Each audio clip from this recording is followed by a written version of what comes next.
Hi all, I thought I'd comment for a little bit on the World Championship game today. Being Saturday, I've got a little bit of time at the moment. So this is an interesting position. There's this pin on f6. The knight's looking quite unusual on h2 here. It looks as though knight g4, there's always a g5, which black can play g5.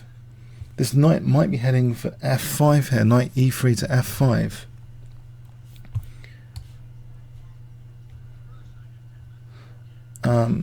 Hi, Silka, Virins.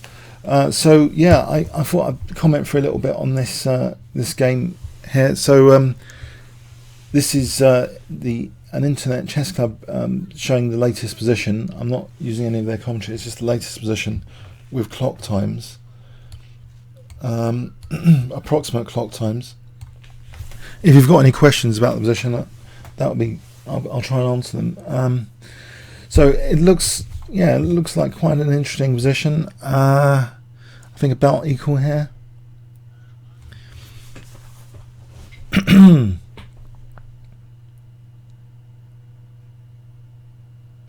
I wonder with this bishop retreat if black's planning maybe c5 just to clamp down on d4. d4 might be an idea.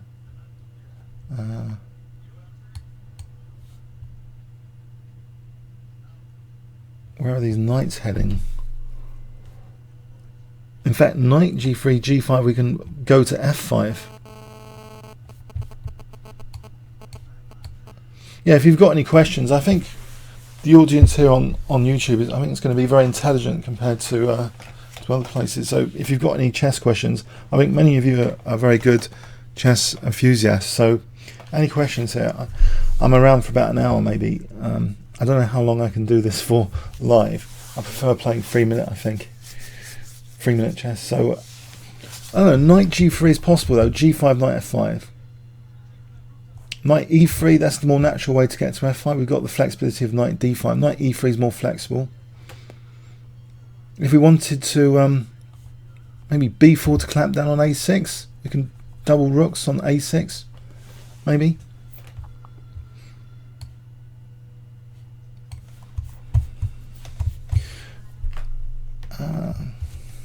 Okay, let's see. What is a good plan for white? We can either go for the a6 pawn, we can do b4, try and double on the a file, deprive the c5 square, but black's always got a5. Maybe if we try and play b4, maybe a5 is possible. Where does this queen belong? Maybe it can go to f3. Going to f3, then knight g4.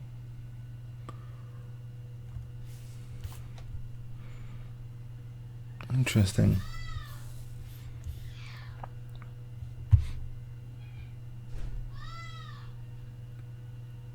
Okay.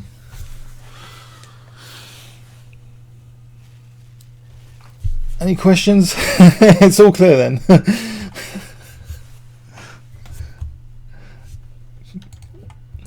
So I don't know.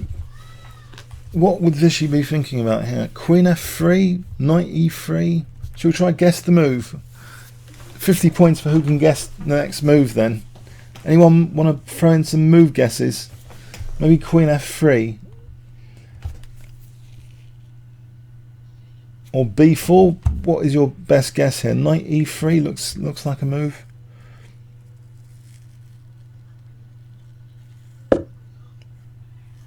What do you think of the annual matches? I think it's very exciting, isn't it? It's getting a lot of more media attention, isn't it? Doing it annually. It's the most high-profile event in chess. Since the World Championships were consolidated, there was a time, when Kasparov and Short broke off from FIDE to do the Brain Games match, and that was a terrible, splintering of the World Championships. But now we've got a consolidated World Champion. It can be used to promote the game. I think Magnus Carlsen in particular, he would be great for helping promote the game because he's got such a high profile. So Atish thinks knight g3 is more likely for placing a knight on the f5 square. I think knight e3 is being played. I think this is actually being played. Queen e6.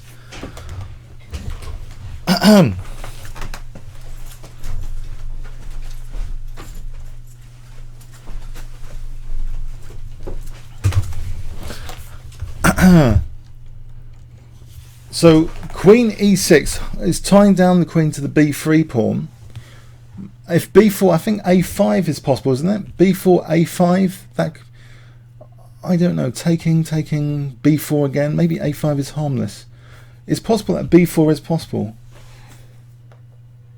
Knight f5 or queen c2. Queen c2 looks a bit passive. Just the queen might want to go to f3 later. So why not just play b4 here?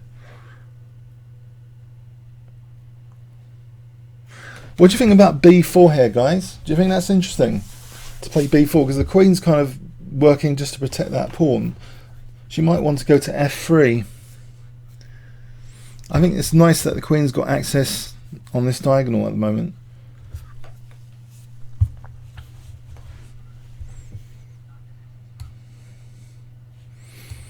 Interesting.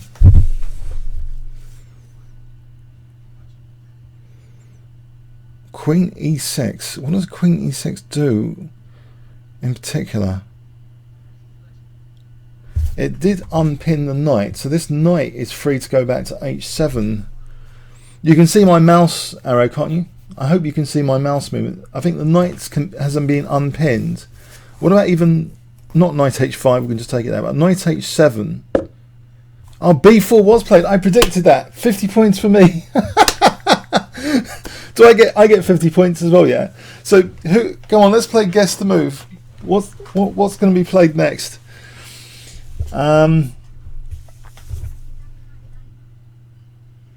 Okay. Hey, do you think if this is fun, I could invite Paul Giorgio as a dual commentator? I don't know. This might be fun. I'm not entirely sure. I want to be here for like 7 hours for other games. This is just an experiment, just for a little bit of commentary.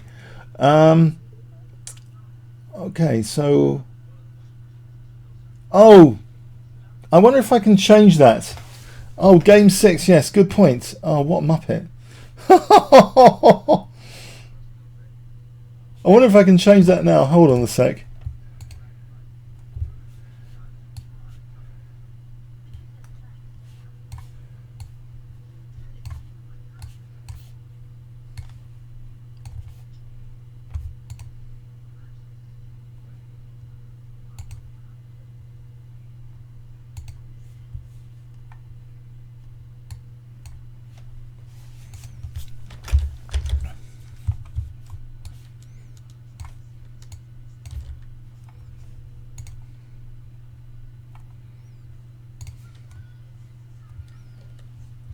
I wonder if I can change that now. Hold on a sec. Okay, I think I've changed it. I've changed it.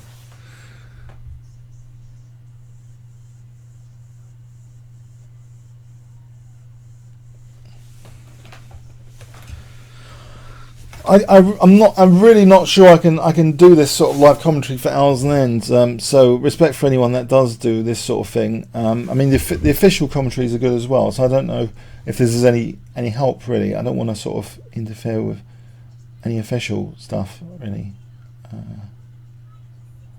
It's just if there's any specific questions though. Maybe this is more personal. I can answer specific questions. I think this queen e6 has just unpinned the knight as well as. Okay, encourage b4. So we've got a fixed target on a6. The knight might go to h7, back to f8 to g6 to f4. If it wants to get to the f4 square, we can go like this via h7, f8, g6 to f4.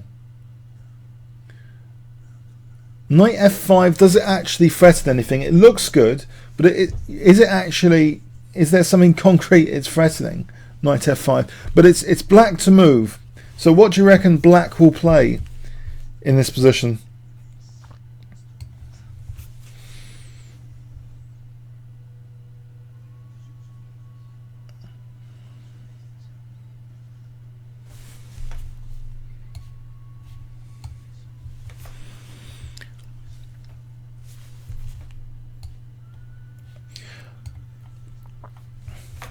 Hey, could one of you mention this URL on Twitch, or shall I put a brief? I don't know. Was the exchanging the bishop 11th move a dangerous approach for a human player? Atish asks. on the 11th move, if we just go big, bishop g5, bishop e6, the engines liked the idea, instead of 11 knight bd2, the engines seemed to like bishop takes e6, and there was a very specific nuance in that position of playing an immediate a4 after with knight a3 to try and seize the c4 square. So it was plausible that instead of knight bd2 on move 11, that bishop takes e6 was interesting.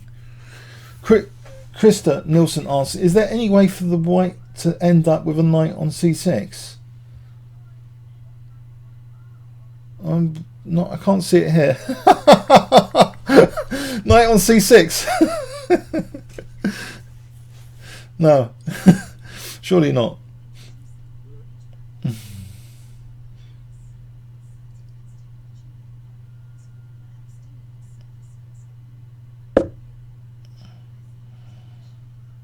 A5 has been played. I predicted that earlier as a possible thing.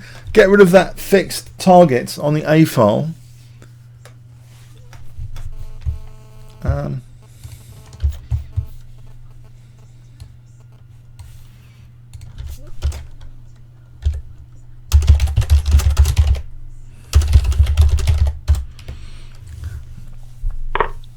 So we got rid of that fixed A6 pawn. But it's undoubled white's pawns, of course. Is that significant? White can also play b4 now. Can you comment on the opening for 20 minutes or so? Then take a break and return after time control. Yeah. Yeah, I think I need I might be moving away to get a coffee and then coming back. I'm not really sure I can commit to this sort of thing. It's just an experiment. This is just an experiment. Disclaimer. So b4 is likely. So you got up for this. Dubbuck got up for this in San Antonio, Texas.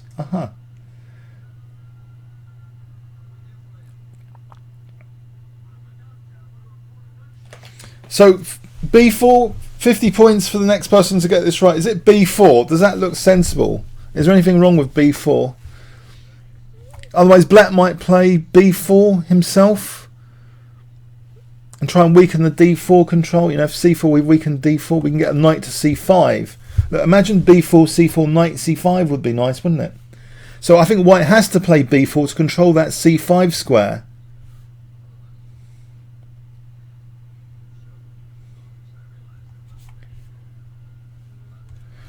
Well, I think if this is fun, I might try it again tomorrow.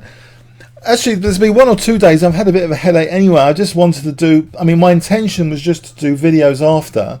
But this seems to be attracting quite a crowd. I know it's Saturday. But I don't know, it's more people around. I don't know. But, okay. And it's hard to talk about... I don't know, unless we play guess the move competitions. How do we fill in the time here? So b4 is probably likely, because I can imagine black playing b4 if c4 knight c5. Don't you think that would be quite nice for black to play b4 here? When I start...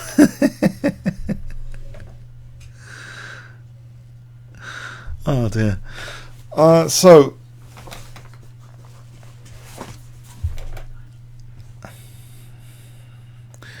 Is there anyone from Chess Bomb? That's quite a good site for following these games as well, with engine view. Anyone following Chess Bomb? They were like the official, one of the official resources for streaming the game position. They got engine view, and it says about equal at the moment. The engine. I don't know if I'm allowed to say about the engine view. Well, I've got my own engines as well, but apparently it's about equal now.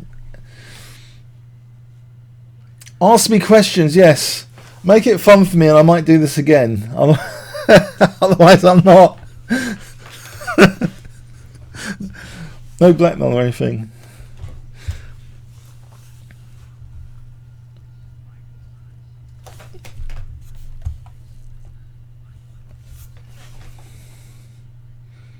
Hey, can someone mention...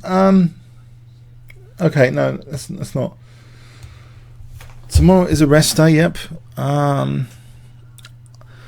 So why so much thought if b4 is one of the only moves? I mean, let's assume that the threat is b4 from black here. So in order to stop the threat, you play b4 yourself here, surely.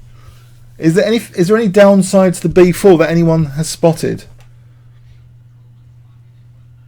Oh, hi Toby, you came here from Chess Bomb, okay. I thought, yeah, I've been wondering, you know, the last few days, should I do anything live with this event? I wasn't really sure, but I think sometimes you've got to experiment. I think, don't you? You need to try it to know a bit more detail about what you're getting into. But you know, I'm not entirely sure I can sit here for a long time. My favourite chess piece, aesthetically.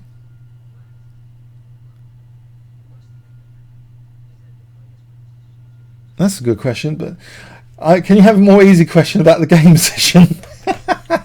I've got the live feed from the artificial YouTube. Okay, so great. So it's about equal. So have I managed to pick the dullest game of the match to comment on for a little bit? It's not entirely dull. We've still got the queens on. That's good news. It's not a symmetrical... No, it is a symmetrical pawn structure. There are certain key things that make a game boring. The absence of queens, a symmetrical pawn structure. If Kramnik and Gelfand are playing... Oh, that's a little joke. Sorry.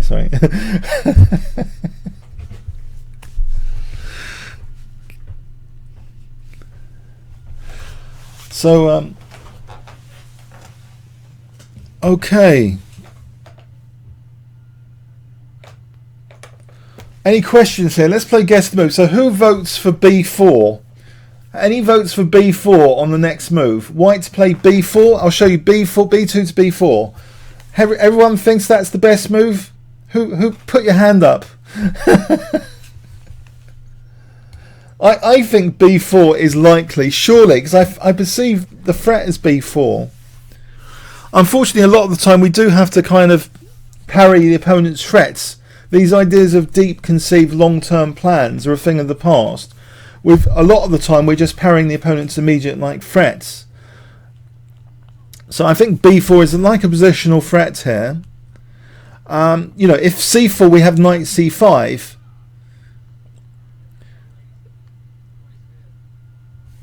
White would need to break with c4 in the future, so b4 could be bad. Yeah. Let's imagine b4, bishop b6. We're on e3, so maybe queen or queen c2, just to keep an eye on the b3 square. If we play, I think I should turn the TV down actually, take this more seriously.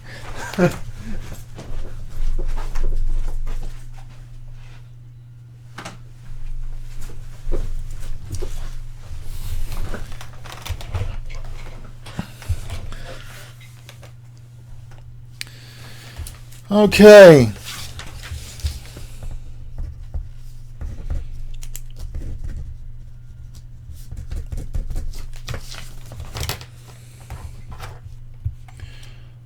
So welcome anyone just joining. Just doing an experimental live commentary on this. No one's playing guess the move with me. Oh, queen f3. Okay, queen f3 or knight f5. Okay, no, we have had guess the moves. So queen f3 from Charismatic Enigma. If you play queen f3, what about b4? Isn't b4 a move? If Alan loses and retries, where do you rank him among the world champions? He won the title. He's one of the greatest of all time, Vichy Anand. There's no doubt about it. He's one of the greats of the game, Vichy Anand. I think I should definitely do more videos about his games.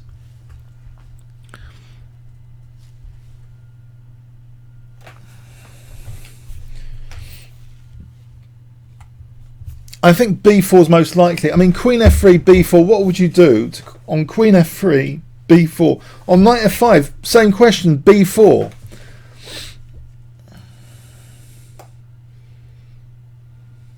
From black.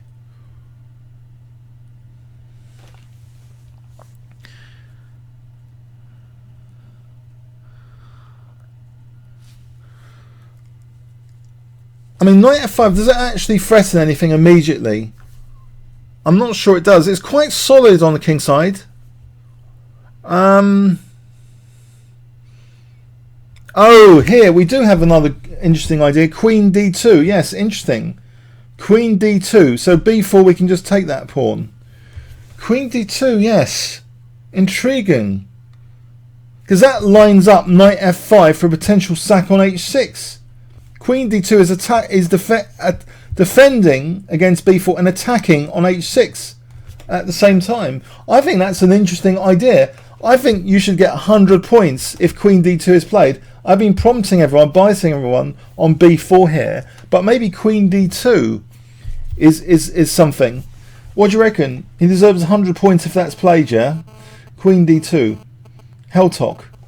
Great suggestion. You see, I thought you guys were intelligent. This is like interesting, isn't it?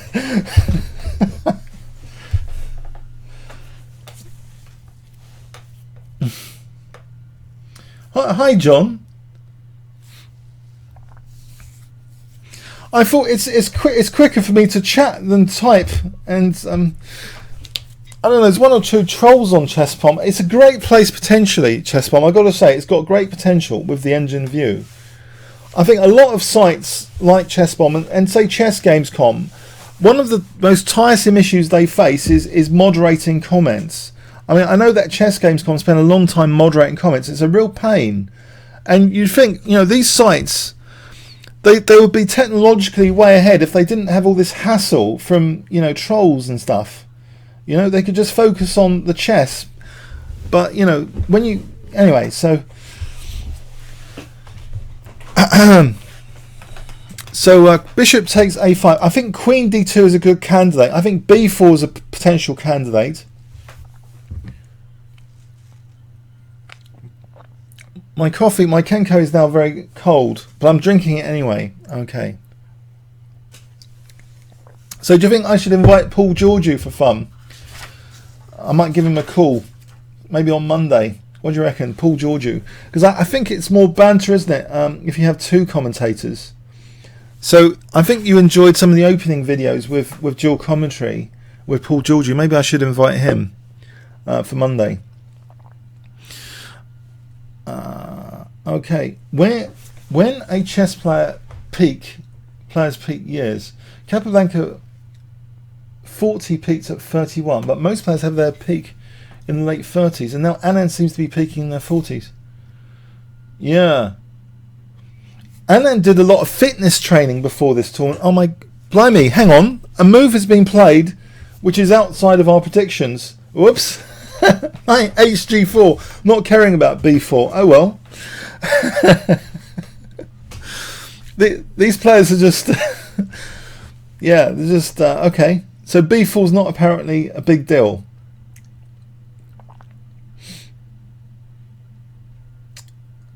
So what is White going to do next? Maybe he's going to take on f6 and then plonk a knight on f5 and then queen f3, then knight takes h6, then bishop takes f6. That could be a plan. Pressurize the f6 square.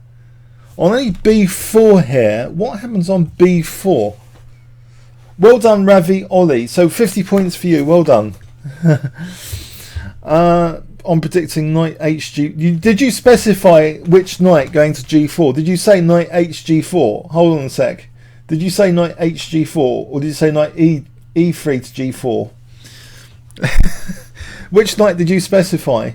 You can't get your points if you didn't specify the exact knight. Yeah?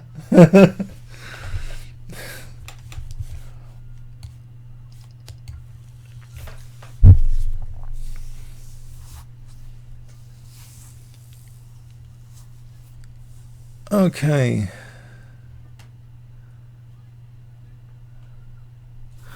So, the knight's coming on. I don't think... Should black really take on g4? Intriguing.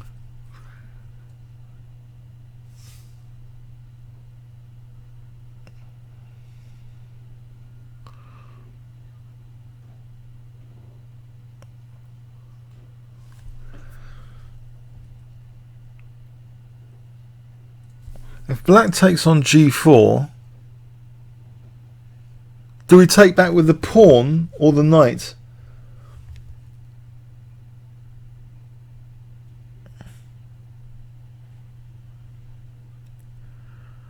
I think the knight might want to remain looking at d5 here, so maybe we take back with the pawn.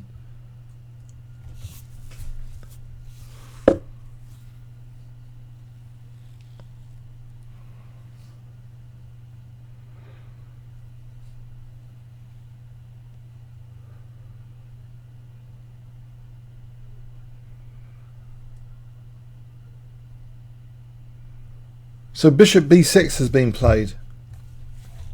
So it's eyeing the rook as well.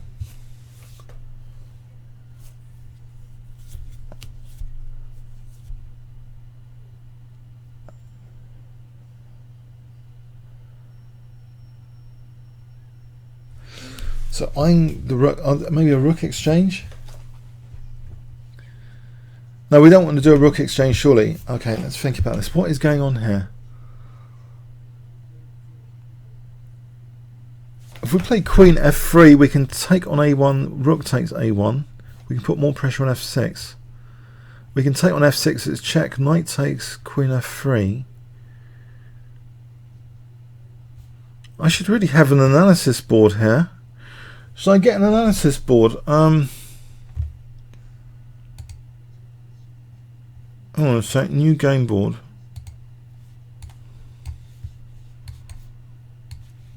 And let's put these things in.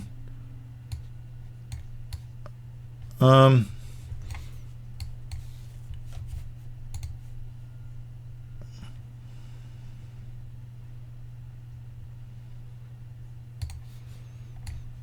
E5, knight f3, knight c6, bishop b5, knight f6, d3, bishop c5, c3 castles, rook e8.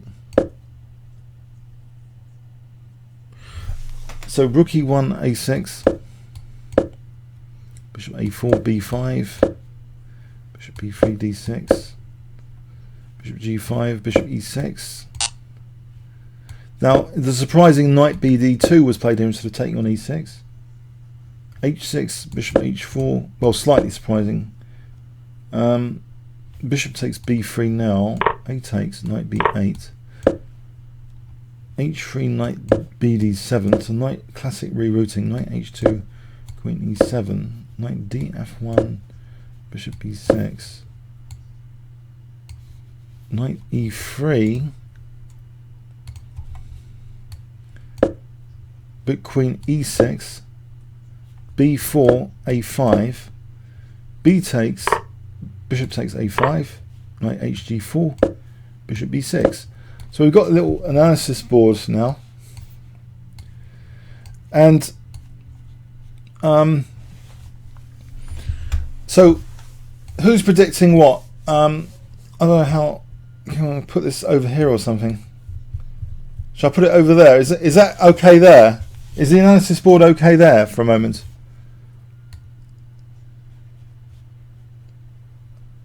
Is that too small for the analysis board? You know, if we played queen f3, then say rook takes,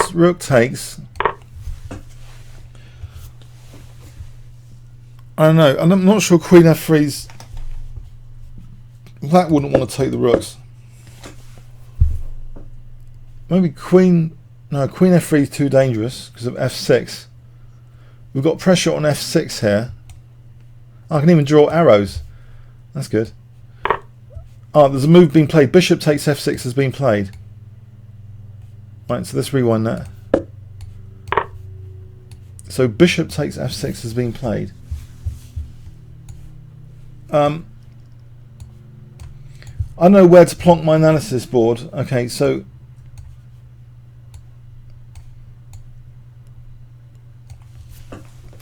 that looks good. Remember, I haven't done this before. So bishop takes f6 has been played. So what moves shall we have a look at? Well, knight takes f6 looks mandatory, doesn't it? We're not going to have doubled pawns, are we? that would look terrible for double pawns. We just lose h6. So knight takes f6.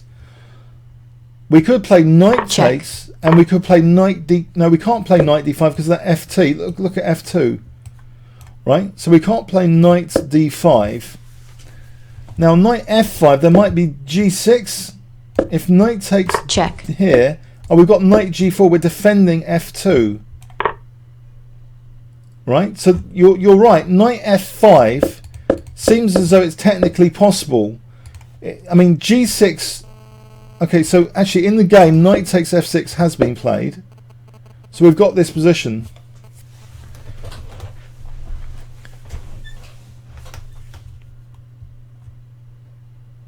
So are we thinking knight takes f6 now? Knight takes f6 has been played. Check. So we've got this position coming up, surely, with queen takes f6. Blimey, a lot of simplification though, isn't it? I think Magnus will be very content with a draw. So we've got this position now. It matches. This is the analysis. This is the game position. Okay, so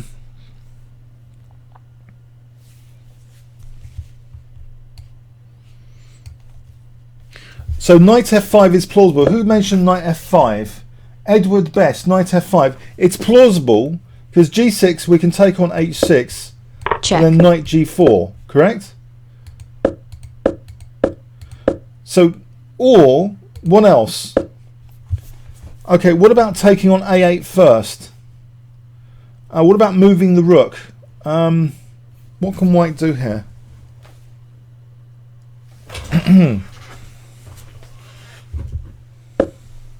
Ah, we've got queen g4. No one guessed that, did they? 50 points there to be taken if someone said queen g4. Making the analysis board bigger than the one small. Should we make the analysis board bigger?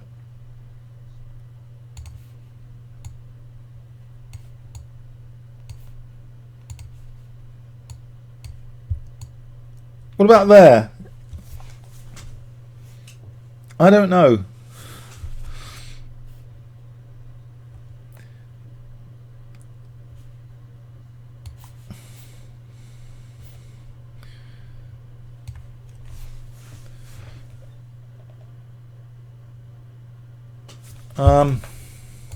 Let's have a look. So we've got this position.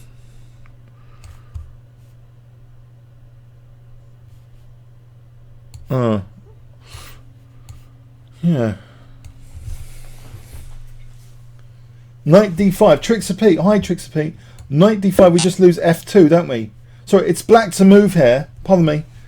It's black to move, isn't it? Queen g4 has just been played. So white is threatening what exactly? Let's have a look at white's threat. Hold on a sec. So white is now threatening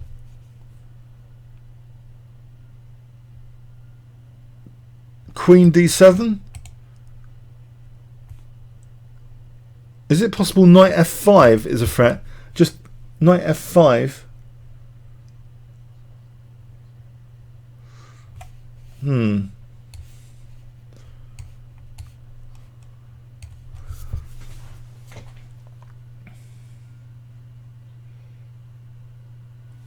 Queen g4.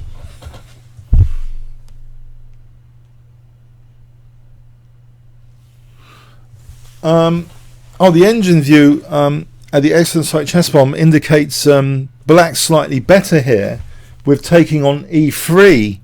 Actually, taking on e3. Apparently, this is supposed to be a slightly better for black on taking. I don't know. There's this structure, this double pawn structure.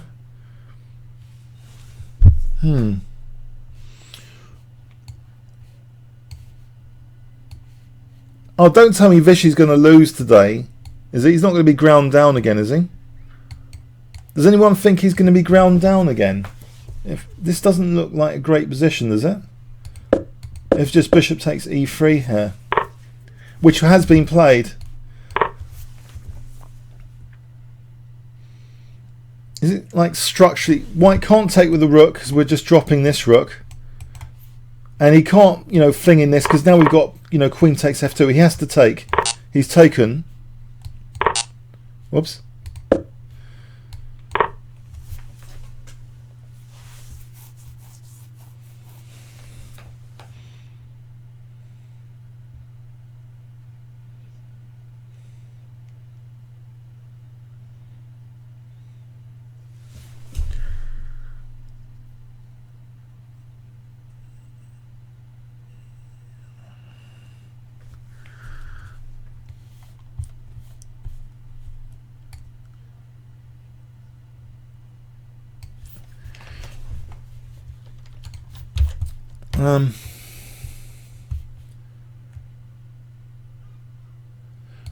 I would like to see a fighting match, so I hope Anand Vichy equalises the match, because that will create great tension and drama for the later rounds, wouldn't it? Rather than, say, Magnus having a 2-0 lead, 3-0 lead. You know, we want the match to be a good fight, don't we? With tension to the end. You know, like a good Columbo episode or something. So Queen e7. Magnus is playing the engine moves here. The engine like Queen e7 as well. It guards d7 square. Whoops. Guards the d7 square. So that d7 square has been guarded. Queen e7. Now we've got this move rook f1.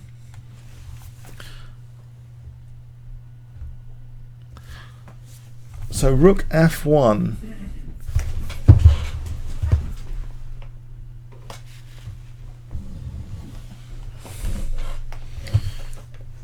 Okay.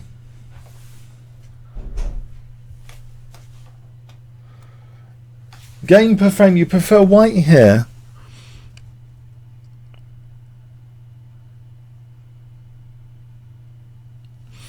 Yeah, I guess we've got some pressure on the F file. Structurally, you've got to balance like the structure here. Let's have a quick investigation. We've got this F file. No, but these rooks facing each other, we have to resolve this tension. Who's going to resolve this tension about these rooks? Flying rook. How can we use the F file if we've got to protect the A file? Should I make the analysis board equal size to the game board for an experiment? Do you think I should make them equal size or something? If I make that size, and then that could be that size. What do you reckon? Nearly equal size. So we've got c5, which has been played. Is that better or worse?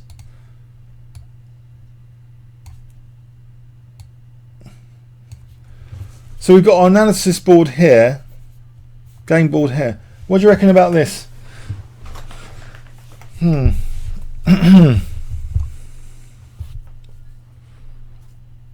loser resolves tension. There's a GM on YouTube saying to take his mistake. I think that is a lot about maintaining the tension, isn't it? There's a tension that exists between these two rooks, isn't there? There's a tension, and you know, if you can see that if one side took, the other side would immediately possess the A file, just like that. If one side took these rooks, yeah. If white takes, black would possess that A file, yeah. And then all of this is in trouble. So you can see to take his mistake, it's got some logic to it here in this particular position. That this tension between the rooks needs to be kind of maintained. Keep the analysis board a little smaller, you reckon? I don't know. I don't know what I'm doing really. Okay, it's just an experiment. Okay, we'll have the analysis board there. All right. Can you remove the black border on the right? Black border on the right. I can't see a black border on the right. Original size for the match. Is the sizes okay now? The size is okay. The board's a bit bigger than the analysis board. Analysis board, main board.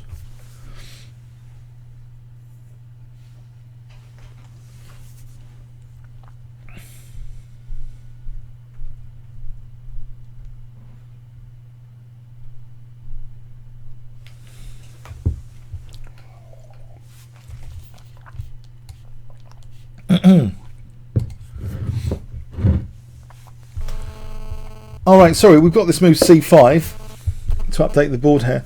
So black's got this lock on the d4 square, trying to discourage d4. He could, you know, if d4, we can actually take and then e4 drops anyway. Well, we can take here definitely, surely. We can take on a1, then take on e4. So d4 has been stopped, I think. Oh, king h2 has been played. King h2. On YouTube, there is a black space. Let me have a look at that on the preview. Oh, with my pictures on it. All right, see. Oh no, I can't adjust that. I can only adjust the inner area.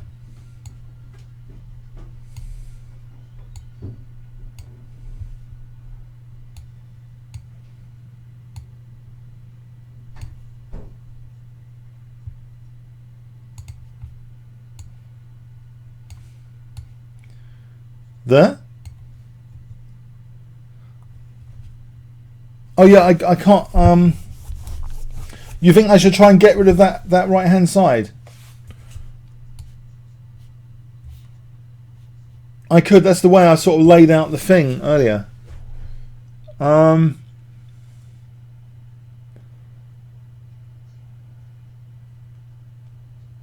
fifth of the YouTube. Yeah. Okay. Okay.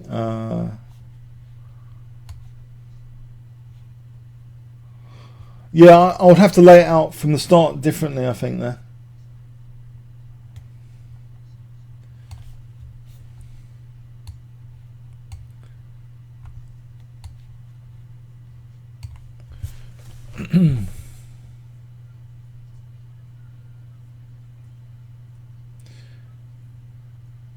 King h2 waiting move.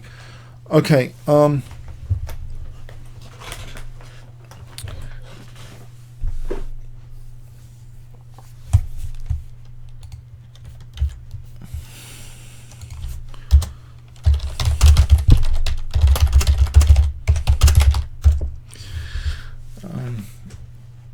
so whatever is fine. Okay, so c4 has been played. C4.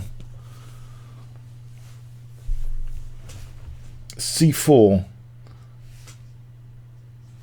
Aha. So d4 looks forced here. This is undermining the whole pawn chain. Now if d4, isn't e4 vulnerable? Ed takes. Right, takes. Check.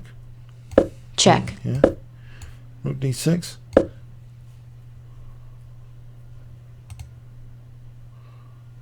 And rook e2. Let's go with rook b8. What do you think about this position on the analysis board? Do you think this is what Vichy has in mind?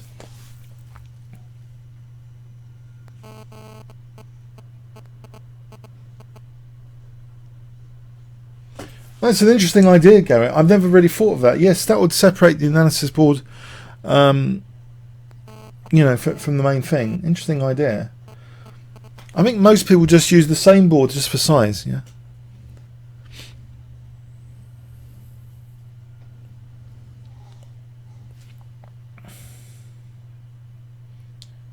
Need to take on a8 first. Yeah. Is that not plausible? Hold on a sec then. No, it's not, is it? So rook takes. Yeah. E takes. And if rook a2, we've got check. Check. We can throw in another. What do we do about this? Check. Check. Oh, we take on b5. Take on e4. We can play check. Check. Queen d6. This is interesting, isn't it? No, this is losing for white. I think I've managed to find a loss for white. Okay. Let's try and see what sequence is going on here. Okay, what is going on here after c takes d4? What on the analysis board? Sorry, e takes d4. Pardon me, not that one. Whoops. E takes d4. What is going on?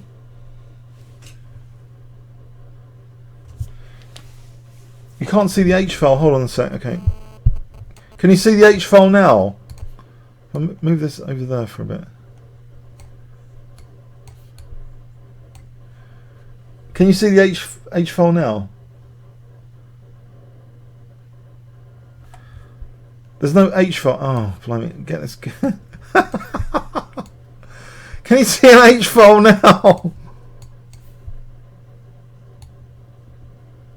H file now? Is there an H file now?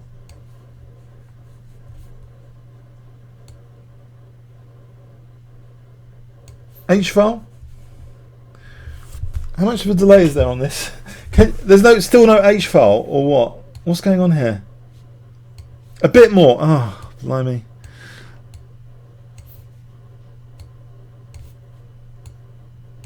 There?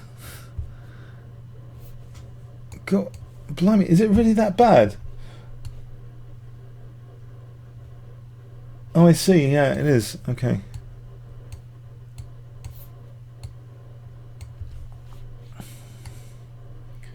I think I've finally... Oh, God. Yes, I can check the stream. I have checked the stream. It should be okay now. I'm checking the preview. Yeah. All right. Sorry, it was just an experiment. I'm not saying this is... I don't know all the answers. It was just an experiment. I didn't know if this is going to be fun or what.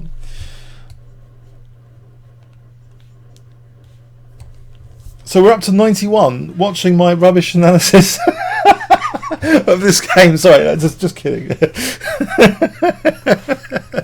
Oh dear.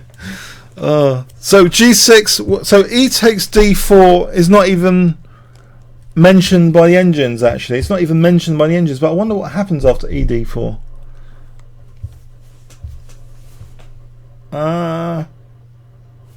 What happens here after ED4? We just take here. So apparently this is not a problem for white. Well, Queen E4 is out of the question because we're winning that rook, yeah? Check. So if we assume Queen E4 is out of the question, what does black actually do here? If he wants to take this rook first, Queen... Is this actually a plausible... This is okay, isn't it? Because rook B8, rook E2, we just take on B5 here. And that's okay for white, isn't it?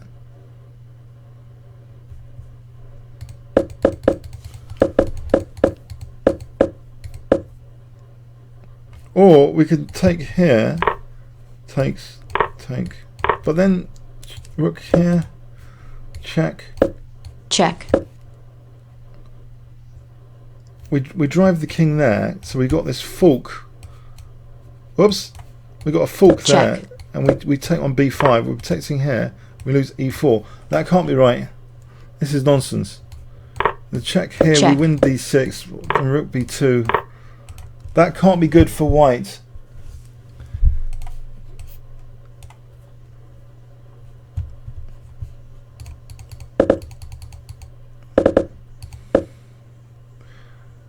Can anyone invite Chess Explained? My good friend Chris. It'd be good if he could come to the chat. So we get an IM round. That'd be very useful. Can someone message Chess Explained? I don't know if he's around. It's Saturday. He might not be at work or something. I don't know. So C4. Okay, so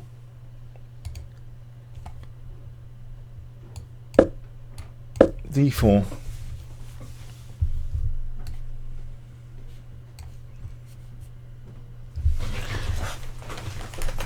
What? There's 93 that are interested in my stream. Do you want to have a quick dual commentary chat? No, 93 watching. Just to say your take on the World Championship.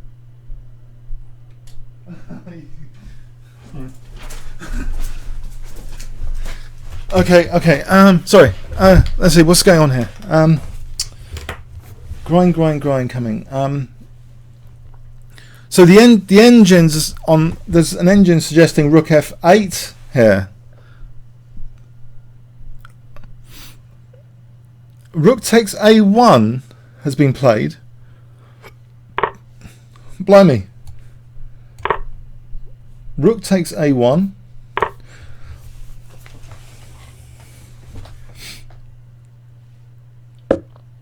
Queen b7.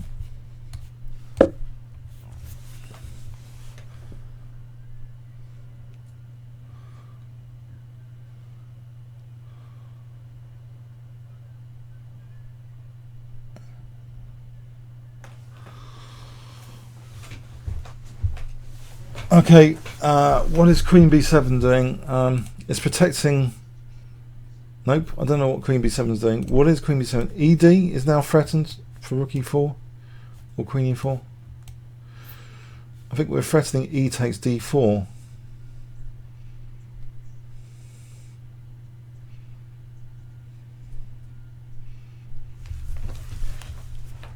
Yes, yes, I have chess bomb around. So d5 is the engine view here. d5, yeah, and black playing g6. So that's interesting. So g6, and it's about equal here in theory, from a theoretical point of view. Now, if we don't play d5, if we play anything else, potentially E takes d4 is a key threat to address. Do we agree? So d5 addresses that without too many concessions in the position. If we played something like rook d1, then E takes d4, we'd be forced to play rook takes d4 to protect the pawn. And black must be better here structurally. This looks like a bit of a wreck. So I think we're forced to play d5. Would you agree? Is everyone going to get 50 points? I think we're going to have to agree here that d5 is the best move. Does everyone agree everyone's going to get 50 points this round? This move? d5. d5, yeah? d5?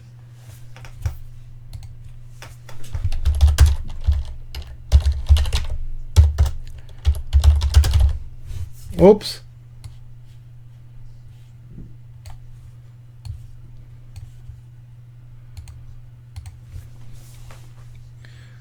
I think d5 is interesting.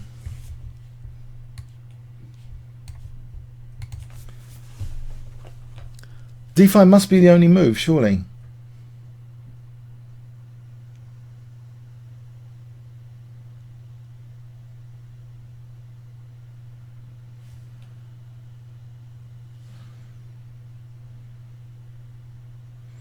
Okay, so let's venture into d5. Okay, let's venture in d5. What does black play here? Anything going on in this position? What is going on in this position? So why would g6 be interesting for black? Maybe for an f5 later? Not an f5. Nope. King g7 and then f5. Nope. Rook f8 and then f5 to undermine the pawn chain. So what does white do? Just rook f1. Just rook f1 later. So, okay, let's go with g6. Rook f1. King g7. We're never going to get to play f5.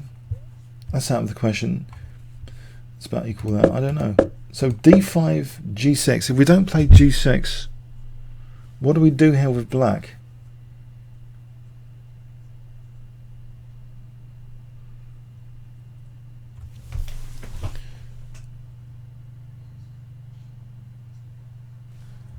Rook, okay, what's happened here? So d5 has been played, yeah, because we agree that E takes d4 was an important threat to address. No, d5 hasn't been played. Whoops! Oh, blimey! Are you kidding me? Rook d1! Are you kidding me? Black must be better with E takes d4, surely. So he's forcing rook takes d4. I don't believe this. This looks like a terrible structure. 1,000 points to you, John. Well done, John. Blimey. But what about this terrible structure, John? These horrible double pawns. Okay, d6. What do we do about d6 potentially? But e4. What's going on here? Queen c7. That protects d6, and we've got this potential d5 with check.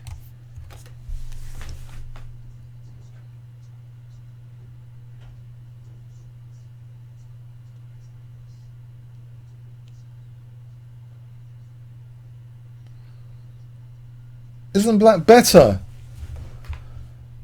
What does white do with these horrible pawns? This is horrible.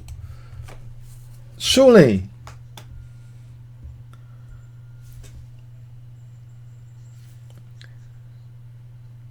If we play rook d5 here, we're hitting b5 though. What does black do there? Intriguing.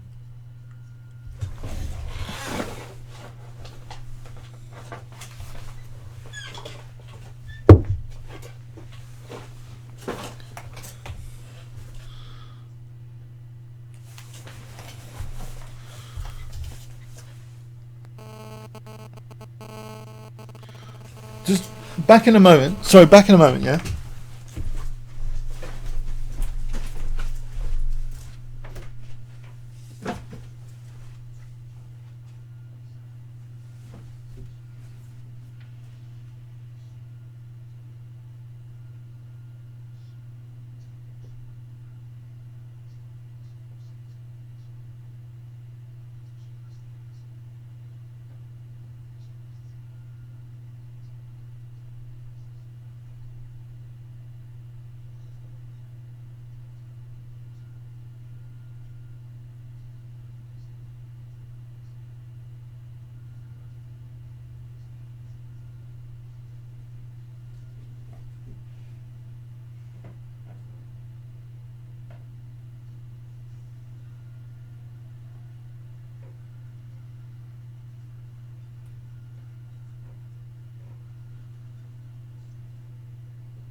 Hi, what's going on here then? Anything major excitement? So rook d1 is a shocker for me. I really did think d5 was virtually forced. This looks like a bad position structurally, surely.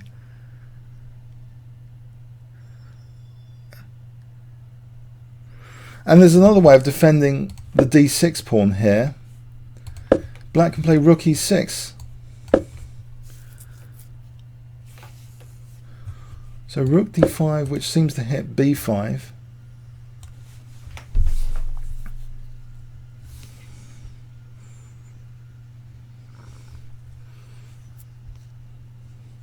We're kind of tied down to e4 though, aren't we? So black can do anything.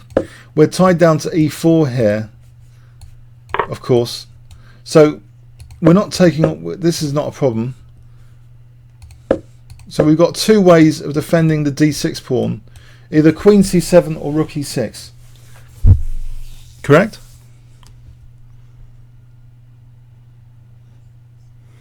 Oh, we can also play queen c6. Can we ignore d6 altogether? b4.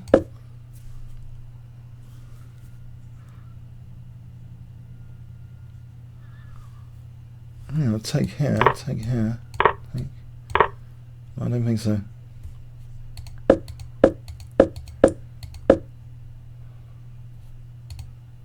Rook takes d4.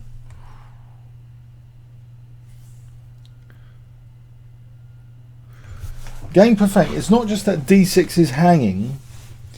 If black uses its pieces to protect d6, white will come under another plan. Maybe bring his king up. Okay.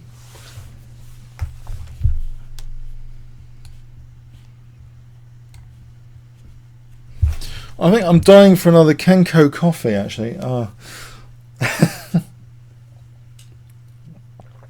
See, if I invited Paul Giorgio, he could be chatting while I go and get the coffee, yeah? So that would be pretty cool. Maybe I should, for Monday. It's a rest day tomorrow, isn't it?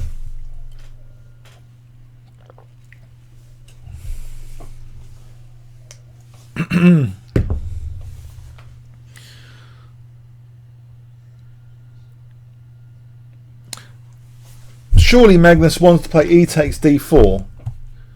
Is there any votes on any other move apart from e takes d4 then? So your chance for 50 points. Can Magnus play, for example, queen c7? What do you reckon? Or do you think e takes d4 is most certainly going to be played? Structurally, there's a good motivation just to fracture White's pawn structure here. These look horrendous in principle. They might not be truly exploitable weaknesses, though. There's not too much material on the board, so this structure, you know, is it really going to be, you know, kind of exploitable? Any weaknesses here?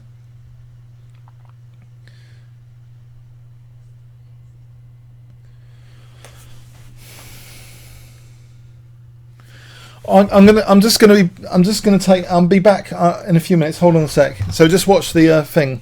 So remember, this is the main board. This is Internet Chess Club. I don't know if I can make that clearer. Put a label here or something. Okay, this is the latest ball position. Back in a moment.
Oh, blimey. Queen f5 has been played.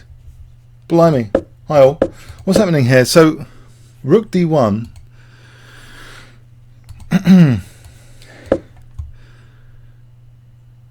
Every move is a surprise in this game. So, e takes d4 wasn't played. Oh, blimey. They're hard to predict.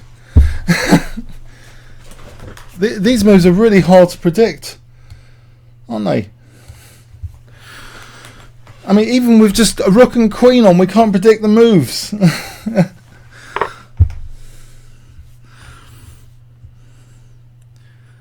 Oh, hang on. No, they got it wrong. Oh, no, we did predict the moves. Okay, so apparently e takes d4 has been played. So rook d1, e takes d4. Rook takes d4.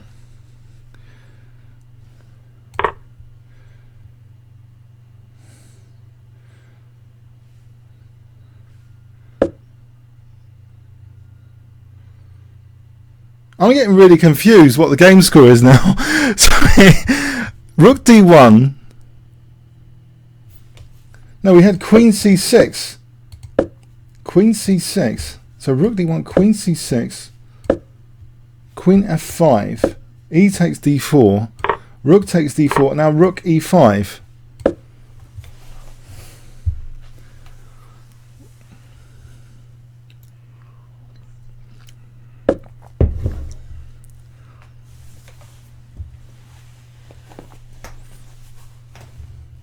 So the queen's now gone back to f3. Does this look like a draw might be agreed soon?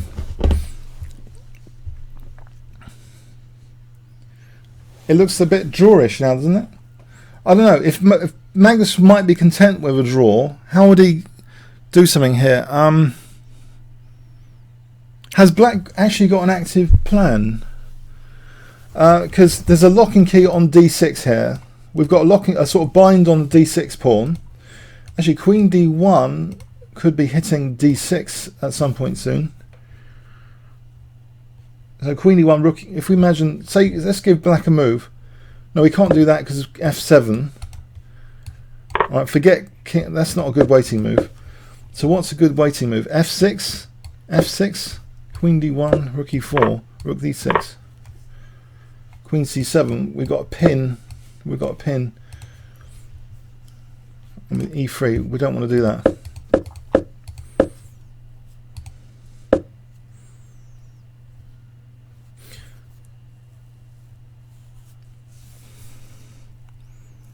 I'm not sure about f6. There's other moves. g6, h5, if g6. We can play king g7 next. King g7.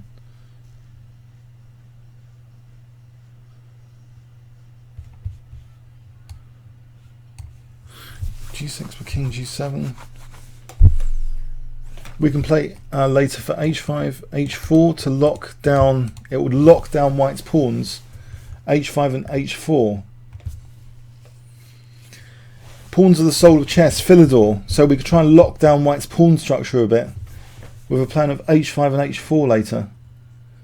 But this h4 pawn would be vulnerable there, though. That's a big snag.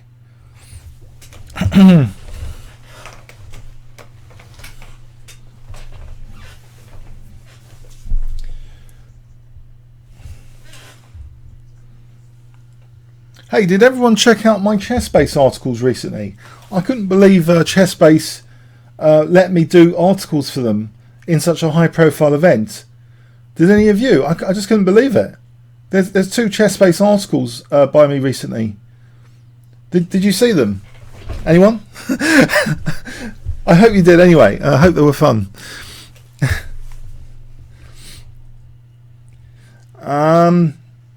Okay.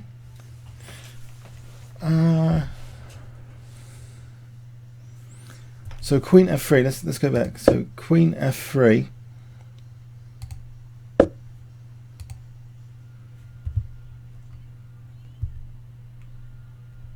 Oh, are you playing in a county match or something? Game per frame. Is it a county match? Is it a chess match or badminton or something?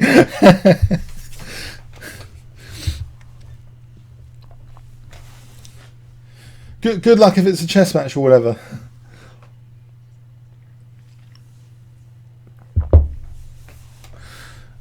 So Queen F3. Oh, we've got to move Queen C7. Now in over the board chess, on one day chess, in fact you can save a lot of energy when it's the opponent's turn to just sort of think more generally. I think it was a recommendation of Mikhail Botvinnik to think more generally when it's the opponent's turn. And then only when it's your turn, you've got the full information to analyse, so you're not wasting time, analysing potentially irrelevant variations. Someone once told me that, and it's quite stark, and it's sort of true. If you're playing a one-day game and you want to conserve a bit of energy, you don't always need to be at the board analysing when the opponent's turn, do you?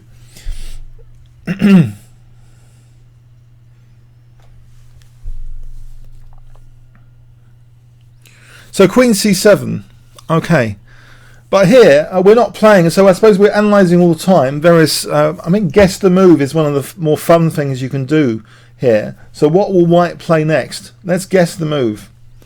What will White play here? Engine view, Rook D5 threatens to exchange off the rooks.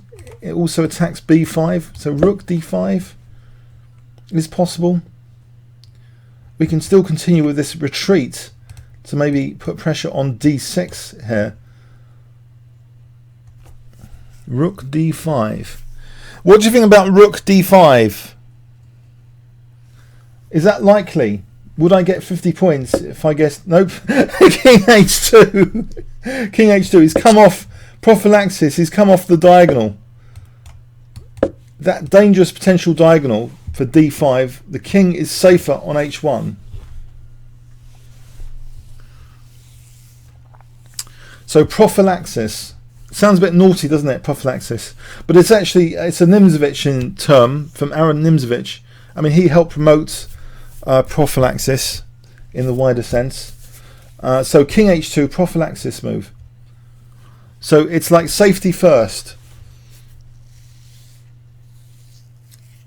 It's like locking your car when you leave your car. So safety first, King H1. He reserves the possibility of Queen D1 to put pressure on D6.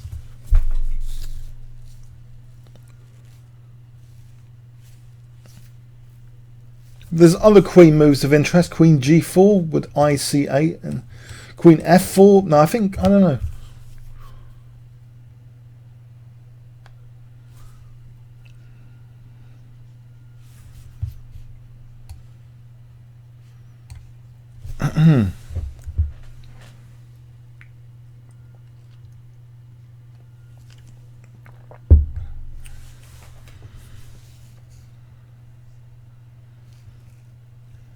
Oh, Queen E7 has been played.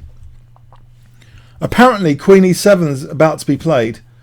The ICC relay has not got Queen E7 yet. Apparently this move might have been played, Queen E7. Let's have a look in advance. So King H2, sorry, King H1, Queen E7.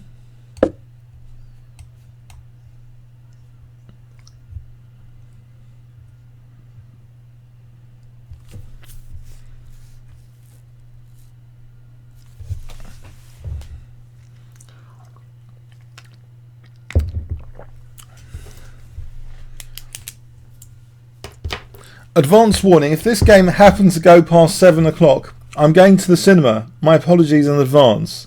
I have to go to the cinema on Saturday, usually.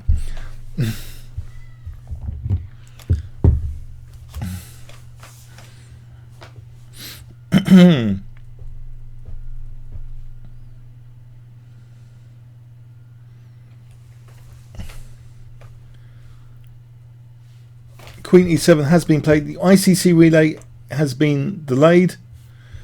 Some people mentioning a draw is likely. Is Magnus going to carry on this game, do you think? Is Magnus very keen to carry on this position as black? What do you reckon? Do you think Magnus will want to extend his lead that desperately today? Is he that ambitious? He is losing rating points when he draws, but he might not care at all about the FIDE rating points. He wants that title of FIDE World Champion. Rating points can be gained in any tournament, surely. So, but if he wants to help secure his lead, could he grind? Is it actually possible to grind anything out of this position with black? There's a kind of state of equilibrium here. If we try and attack D6, we're always confined to E4. We're confined to each other's weaknesses here. D6 and E4 is like a draw by mutual weaknesses. Oh, Queen G4 has been played. Apparently, I'm not entirely sure. There's a rumour that Queen G4 has been played. Well, ICC relay indicates Queen G4.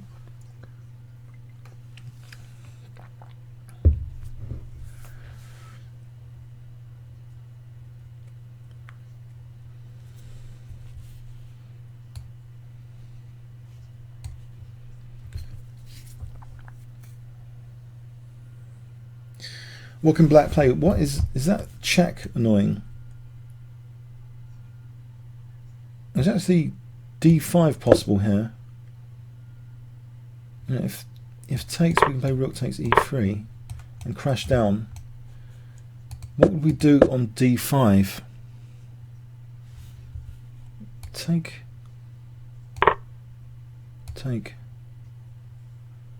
We've got a check here. Check. We can deflect the rook. This is annoying, isn't it?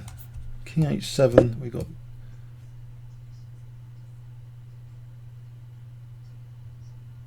Check there. Check. Queen E5. Let's go back there. D5. Is D5 terribly unsound? I should be punished for suggesting D5 here as a dynamic possibility, shouldn't I? Is D5 terrible as an idea? The engines don't mention it. Well, actually, the chess cube. Sorry, not chess cube. Chess bomb isn't on this position yet for some reason. I don't know what's happened to them. But Queen G4, is D5 a move?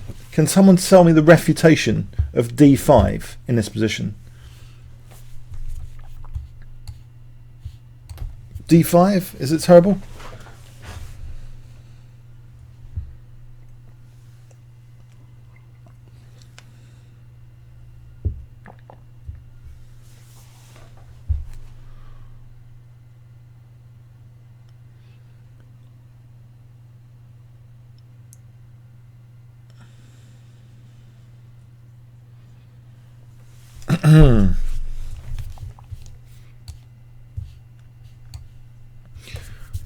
What are the possibilities? Okay, let's be more realistic here.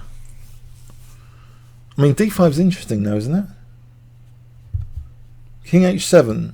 Mephos, King H7. Oh, Carlson played King H7. Really? Alright, let's have a look at King H7 on the analysis board. Yeah. The prediction points game. Yes, that's like seeing into the future, isn't it? So King H7, are we all going to get 50 points for King H7? Oh, King H7's been played.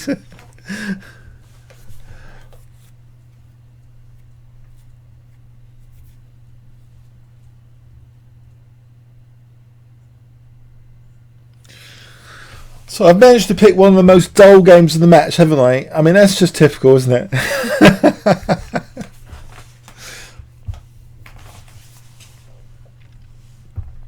Black seems to have some sort of fortress here. I think it would be content to maintain this beautiful looking position.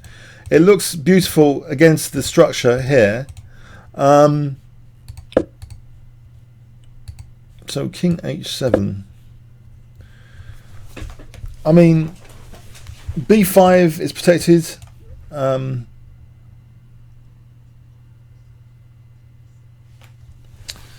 I'll just draw already. Come on, agree a draw then. If I don't know what's going on here. There's only queen and rook to talk about. What do we talk about here?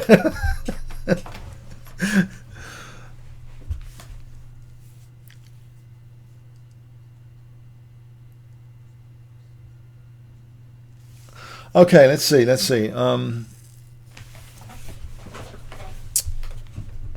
What can white do? I can't see what on earth white can do to make progress here. He's bound to these weaknesses, isn't he? Isn't he bound to protect e4?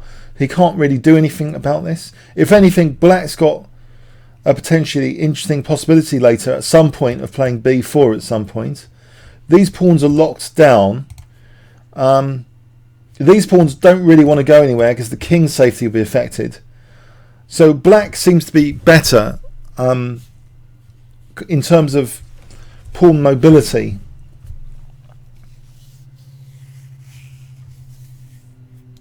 I might get John. I might get Paul Georgiou. Wouldn't that be good for dual commentary banter with Paul Georgiou on Monday? There might. I hope there's going to be another interesting game or two.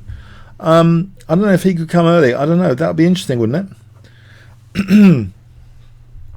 we could be moaning to each other, disagreeing quite a lot.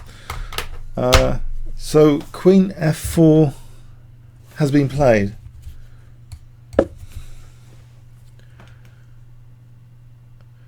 That doesn't look like a move from someone who wants to win this game, does it?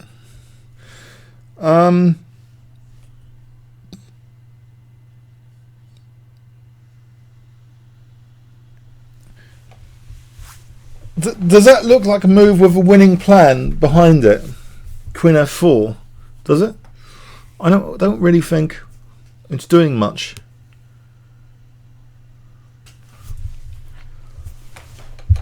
So maybe Magnus is the one playing for a win, and we could be stuck here for hours on end now in this position.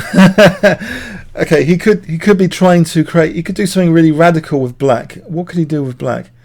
f5. Let's try f5 to try and smash through and get to the king here. So if we took, which he wouldn't do probably, takes f6 because we get the f5 square for a check. Takes, check. Check. And black king gets slaughtered. So this will be a way to almost lose, check. But there's even in this position a check here.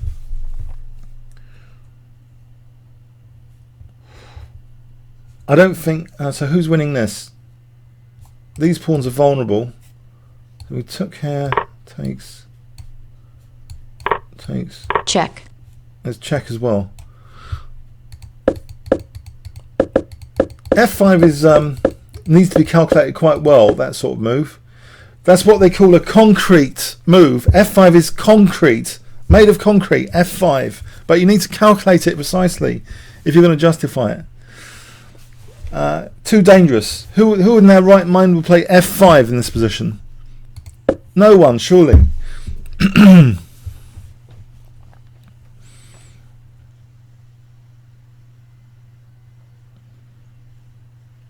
It's the most exciting thing to look at though, isn't it? f5. So let's carry on. So what does white play here? What would you play here if I played f5 against you? So f5, what would you play? Oh, he's played g6. Alright, let's have a look at g6 then. Maybe he does want to play f5 just without losing his whole position. So f5 might still be on the cards as a potential threat.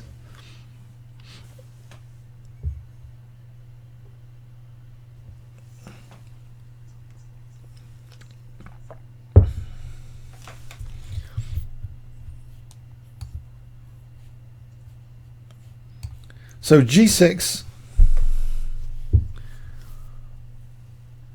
and then what? We could play g4 if we're really desperate to stop f5. G4. I don't think that helps, does it? G4. No. Let's not damage our king safety.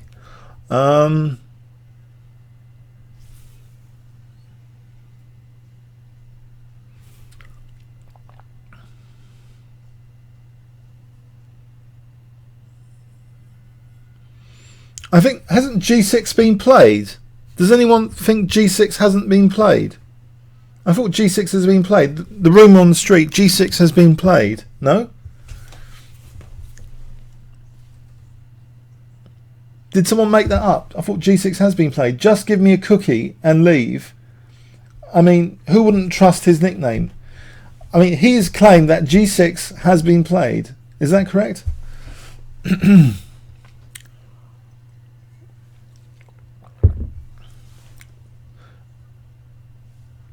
Is there another move in? Tell me. I can't open any other windows. So g6 apparently ICC confirms g6 has been played. It looks as though f5 might be an interesting move to consider later, because it would try and tear through these weaknesses to get to this back row where the king lives.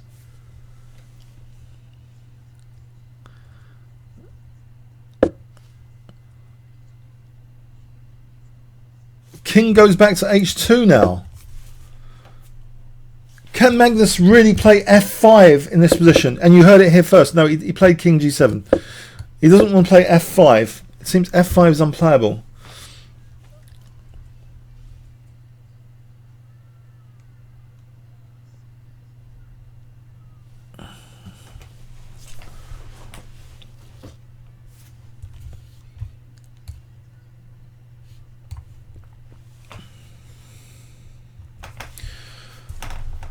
Is he preparing f5? Maybe that's a little bit more. I'm obsessed with f5, but there's also d5 to consider.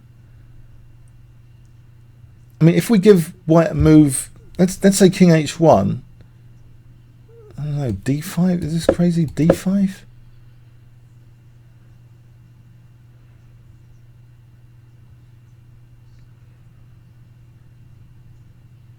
Would that be terrible? I'm imagining this. I mean, takes here. Suppose d6, just d6.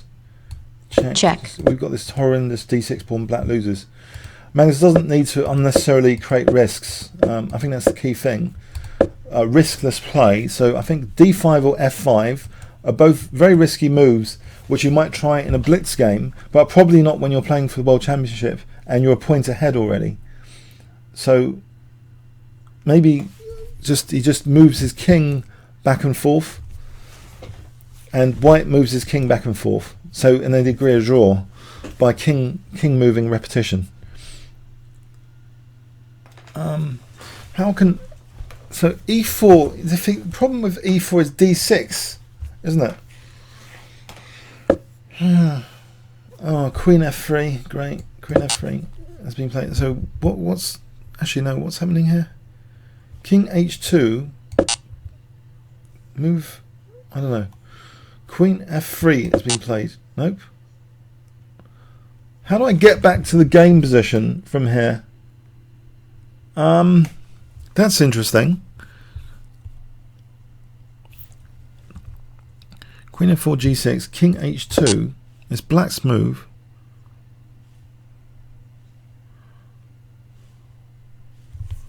What did black play in this position? Let's just go back.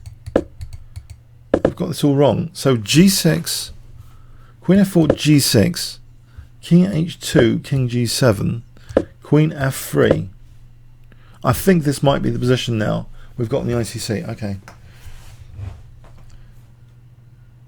So there's this idea that f5 is interesting.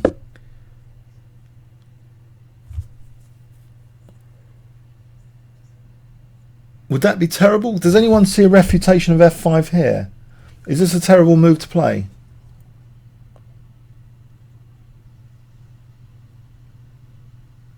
What do you reckon? f5.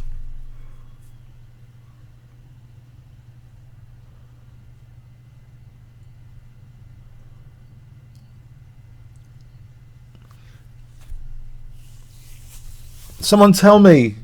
f5, is it a terrible move? Why don't engines mention it? f5, okay, h5, so engine view, h5, queen d7, oh, it's not actually playing that, queen d7, rook e6, h5, queen d8. There's no mention of f5. Interesting.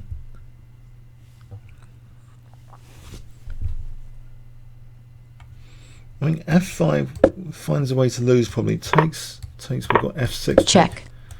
And we're winning the rook. So this might explain why f5, you wouldn't want to play f5 in a hurry. There's this tactic f6 check here. Yeah? Isn't that check. crushing? So I've refuted my own idea. So must stop thinking about f5. It's out of the question.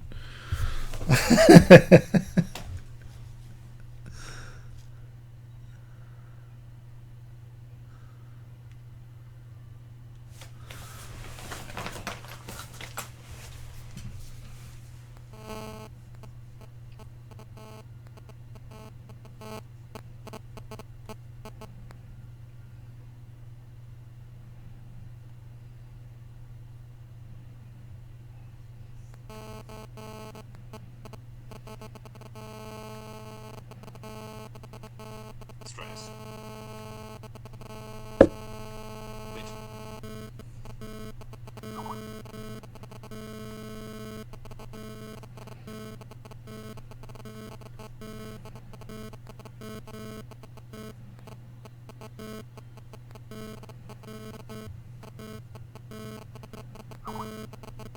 Capital. It's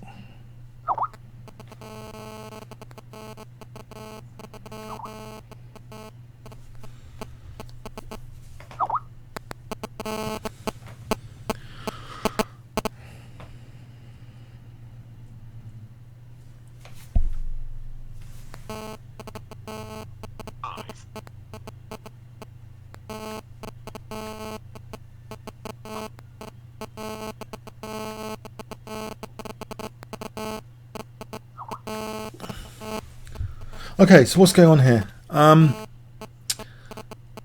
Is this going to be some sort of weird threefold repetition of just moving queen and something? Queens are just going to move around all the time.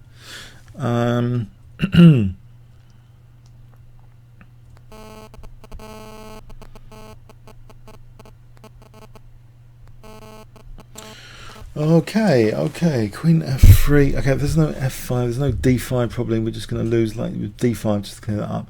So black just plays king h7. Predict the move. I'm predicting king h7 here. That looks solid enough for the style that's needed for this match. What do you reckon? Do I get 50 points for king h7? Yeah? Yeah? 50 points for king h7. I've given up on all my dynamic stuff, which could be good in bullet games. King h7. Is that correct? King h7. Oh, sorry, it's white to play. Oh, sorry. Yeah, it's king h1. I mean, king h1.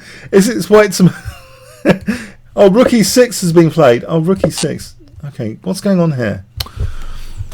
Queen f3. We saw rook e6. Let's go back. Let's get the moves right here. King h1. Queen e7, queen g4, king h7, queen f4, g6. No, I'm lost. Hang on. King h8, queen g4, king h7, queen f4, g6, king h2, king g7, queen f3, rook e6, queen g3. At move 38, queen g3. I was just, yeah, sorry. Look, this is a very interesting position. It's got my full attention. 95% of my full attention.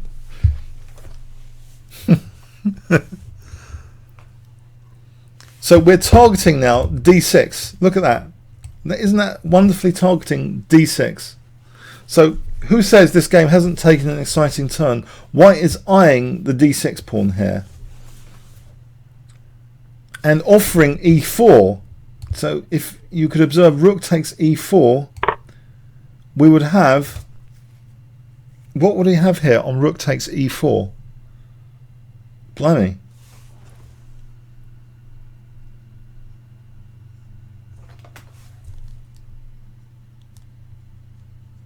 I don't get it. Hang on. Rook takes e4. What do we play here? We have to play queen takes d6. If we play rook takes d6, rook takes e3, that looks nasty, doesn't it? If queen takes d6, check. Rook takes e3. We go after this b pawn.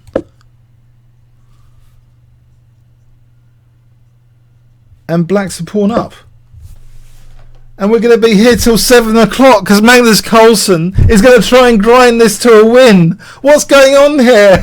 Why has Vichy given up a pawn? We have a 3-2 pawn majority here, and the king could come round like this later and play b4 later. The king comes like this, and we play b4 and rook e2, and black's going to win. Why is he going down a pawn? I thought it was going to be a threefold repetition.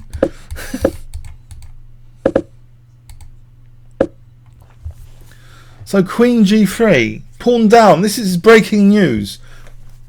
Breaking news here. This looks like a pawn down. Why couldn't he have just kept things protected? What's going on? Rook takes e4 looks as though it's not a trap. He can take on e4 here.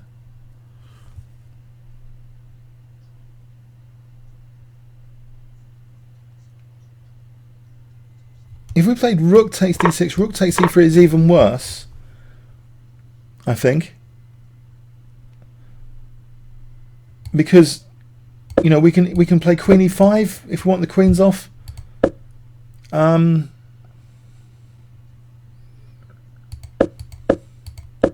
So why did white have to give up a pawn?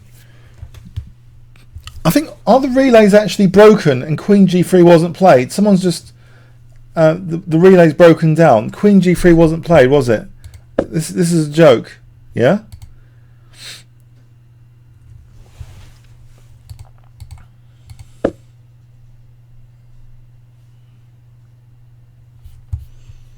I can't believe queen g3 needed to be played. How strange.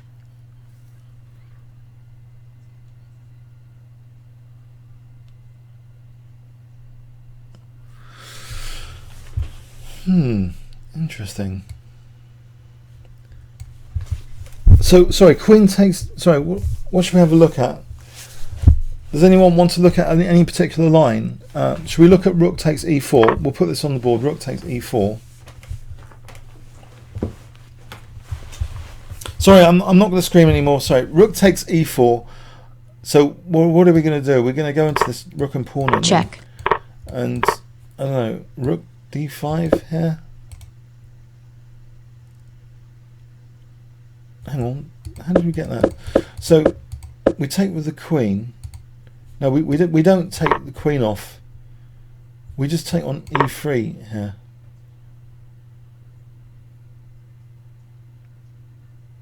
No, we don't take on e3. Hold on.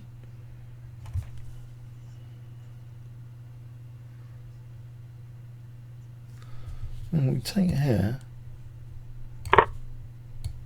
In this position, how do we handle b5? We just play rook b7.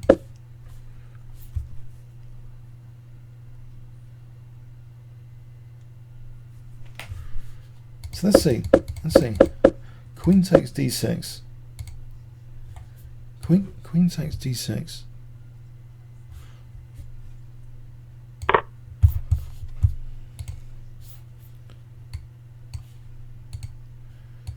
Queen takes. Check. Rook takes.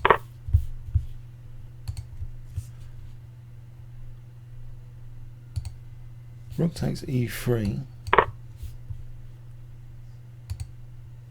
We can chase after this pawn with rook b6. We can defend the pawn with this. Is there any way of chasing the pawn with rook d5 here? What do we do here? Rook d5. What does black do in this position? b4. b4. Hang on. Takes. Rook b3.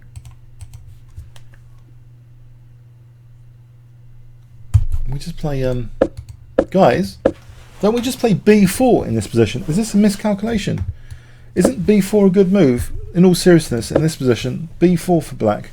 Don't you think that's a really good move? Because we can go into this b3. Isn't this really good for black? This position. No? Anyone disagree? Think about it. There might be a 20-second delay, but isn't this good for black?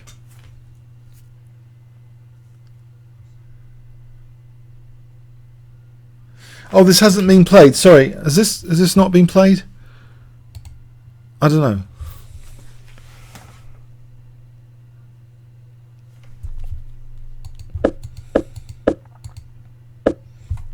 And if we play rook, I mean, we just play this. I don't get it. I don't get it. What is this? Has Vichy blundered slightly? He's going to be nearly like, from an engine point of view, half a pawn down. It's not a major pawn to lose. I mean, rook d5, b4. Okay, so what do we do here with white? What do we do? How do we defend b5? What else is there apart from b4 in this position?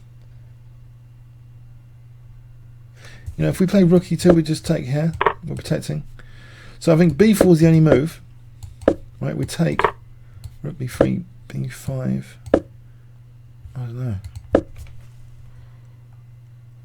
don't know. b4. C takes b. Just rook b3 surely.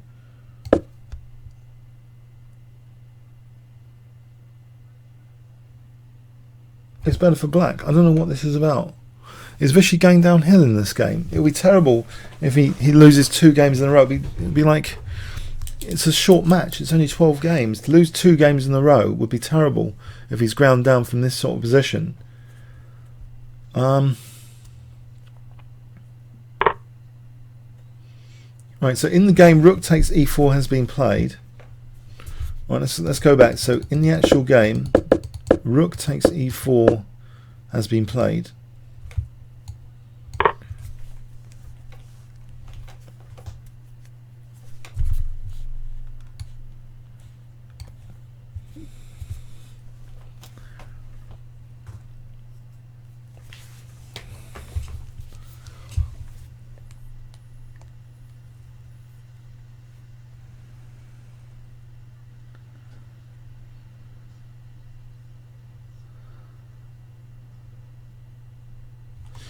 Okay, so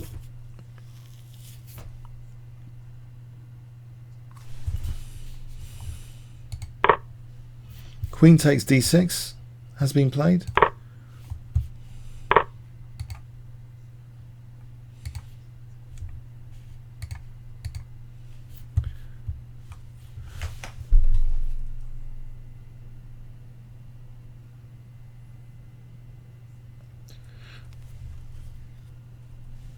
So I think either taking on e3 or taking on d6. Now,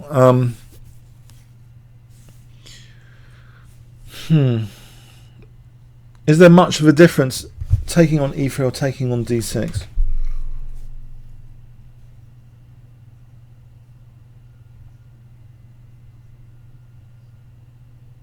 I think d6, taking on d6 is Check. preferred. I like this position. Okay, but anyway, I predict taking on d6. I haven't got many of the moves correctly predicted, but I reckon queen takes d6 is going to be preferred over rook takes e3. Yeah, what do you reckon? Do you think Magnus will take on d6 here? It is a check as well. Oh, he's taking on e3. I've got that wrong. Okay, rook takes e3. Doesn't matter then. Okay. So now if rook d5, we've got rook b7. Yeah. So this looks quite drawish, but could Magnus grind this out? Because there's a lot of drawn games I've seen in the past this year where Magnus has ground out, where most grandmasters would have agreed a draw. I mean, there's things like time pressure, but one of the time controls, the later time control, gets this 30-second increment. Yeah, so they've always going to have time generated with the increments on the later time control, isn't it? So I don't know how much potential for grinding this out there is. Maybe Magnus will be content to just agree a draw and have a rest tomorrow and carry on fighting on Monday. What do you reckon? Or do you think he's going to try and grind this out?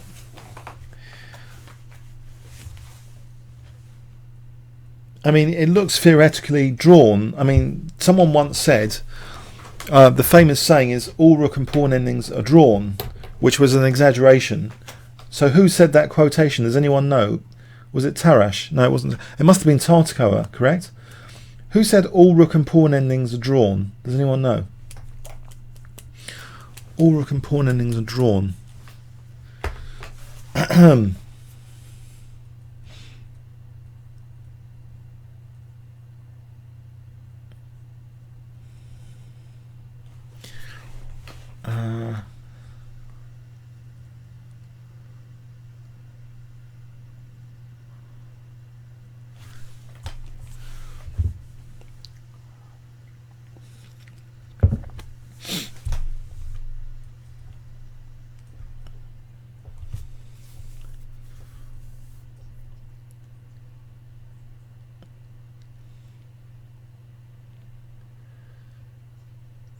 In fact, in this position, white could play... So he has gone there. So here. White could play rook c5 here. No. Is there any need for rook c5 even? I'm just wondering, to discourage b4 we could take on c4. Is there any need for rook c5 here? If the king ventures around like this,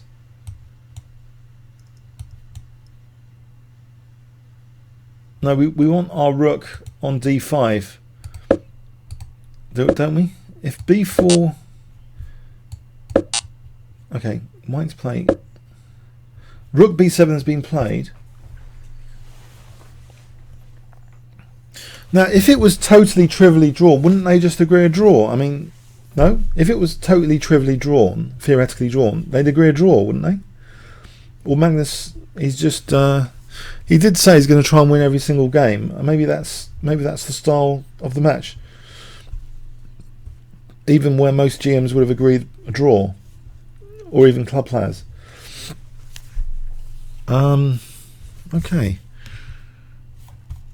Rook takes... Queen takes d5, rook b7. This is on the board now. It matches what's on the board.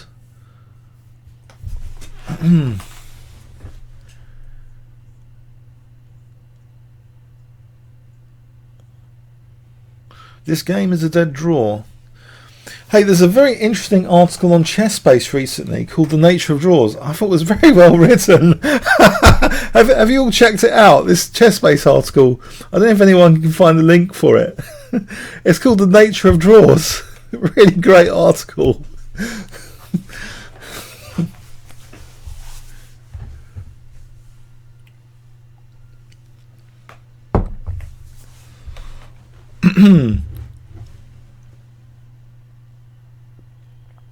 Unfortunately, there was a 95 move game, if you remember, early in this year, where Magnus Carlsen ground down a very strong grandmaster in a sort of rook and pawn ending.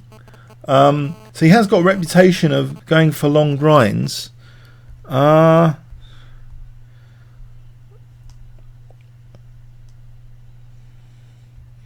the way, does anyone play Scramble on the iPhone? It's a very addictive, fast-paced game.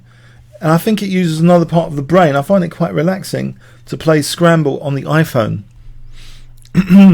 It's like Scrabble. I know it's copyright to say Scrabble, but it's a bit like Scrabble, but Blitz Scrabble.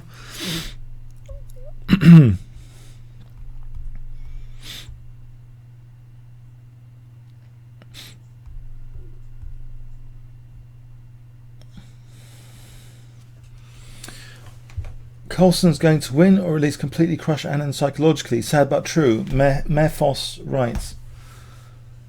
E. Garrett writes, Magnus's definition of totally drawn in inverted commas is a bit unique.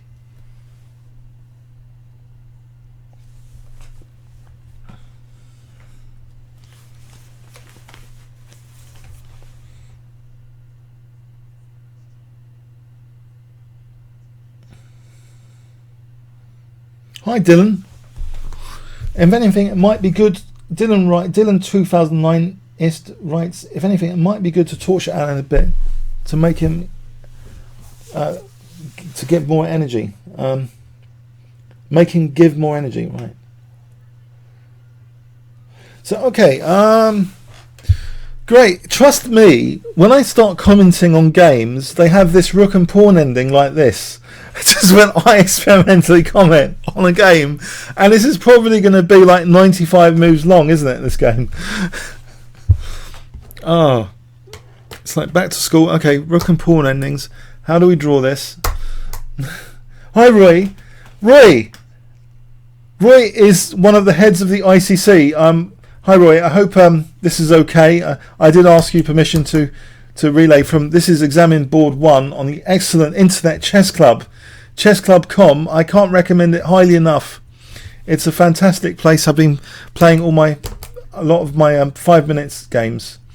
Most of my 5 minute games on the excellent internet chessclub.com, chessclub.com. I hope the stream's okay.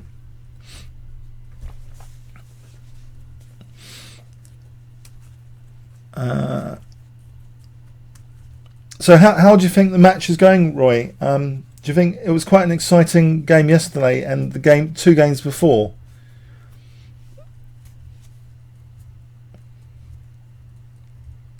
Hi there. Quite exciting, wasn't it, yesterday?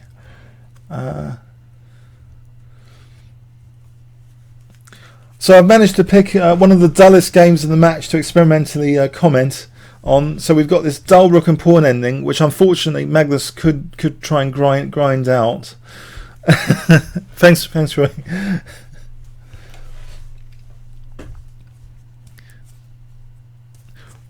Roy, can we speak of this controversy of how chessclub.com wasn't invited to do the official relay? On the first day it was a bit of a disaster, wasn't it? With Chess bombed out on the first day. That was a bit embarrassing for a bit. There's been some problems with the relays, hasn't there, on some sites? Some sites have been crashing. What do you think about that?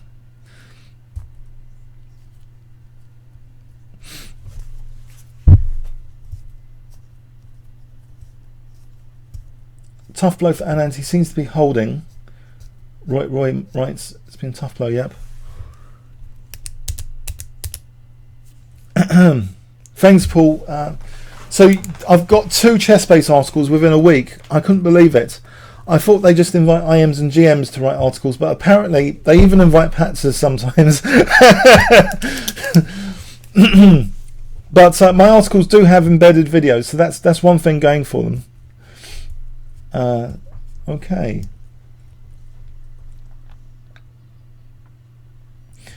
Roy, while I've got you here, are there any plans to have the CM title added to the ICC? Because people keep asking me, don't I have a CM title?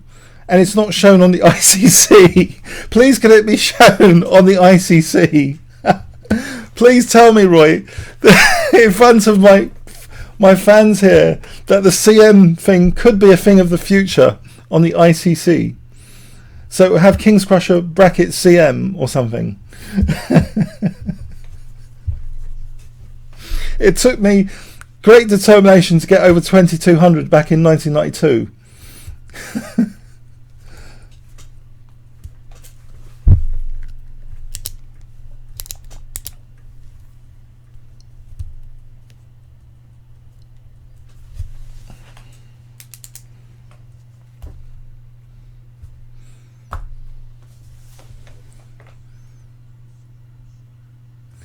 So Roy writes, there was no proper bidding process for deciding who should relay the match. It's a shame. But also, you know, even just from a contingency point of view, if one server cracks, you know, surely they should have contingency servers. And they ended up putting for a moment on day one just the technical relay from the relay board itself. Now you've heard it here, guys. He said the CM title might be recognised, yeah, on the ICC. You see it in FIDE tournaments, Roy. Sometimes you do see people with a CM prefix, even in the FIDE tournaments. It's when you've been over 2200. So a bit like the FIDE master title, that's over 2300. There's only 100 points in it. And I did mention about NMs, didn't I, Roy? I was fair to NMs, even though it's not a proper FIDE title. I did say that even NMs, I'd be nice to say, look, I'm crushing another NM here on the 5-minute auto pairing. Oh, let's crush another NM. That would be really cool, wouldn't it? Just from an ego point of view, just to crush all the NMs. just joking. Just joking, sorry. No, but I think NMs should be recognised too. No, really, seriously.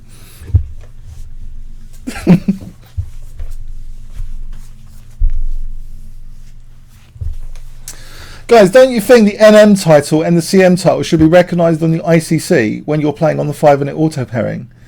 Because I think also, you know, Blitz 5-minute is not really that strongly related to, you know, one-day games ability. You know, people that play one-day games, they're very patient, you know, they're not impulsive. Like a lot of very strong Blitz players are often impulsive and like to try out crazy stuff, which really works well in Blitz. Don't you think, Roy? Like, you could play crazy gambits like I do and get away with it in Blitz, and it wouldn't really get you over 2300 in real life on the one-day games, because all of it will just be refuted, wouldn't it? It would just be completely unsound. So FIDE itself have two different rating systems now, the FIDE Rapid and the FIDE Blitz. I mean, those would be... Roy, have you considered having those indicated when you play someone who's got, say, a FIDE, you know, Rapid rating or a FIDE Blitz rating?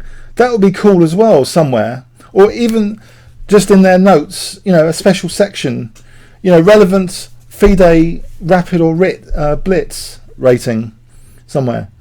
Just some food for thought anyway, you know.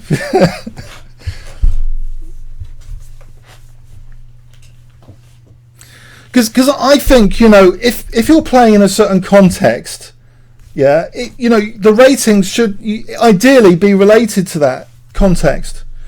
I think there's some GMs that are not really that good, say, at 5-minute, but I know it just shows their great presence in the game that they've achieved the GM title in one-day games. But the most popular, you know, time control on the ICC seems to be bullet chess, 3-minute and 5-minute. I know some people do play longer though. I mean,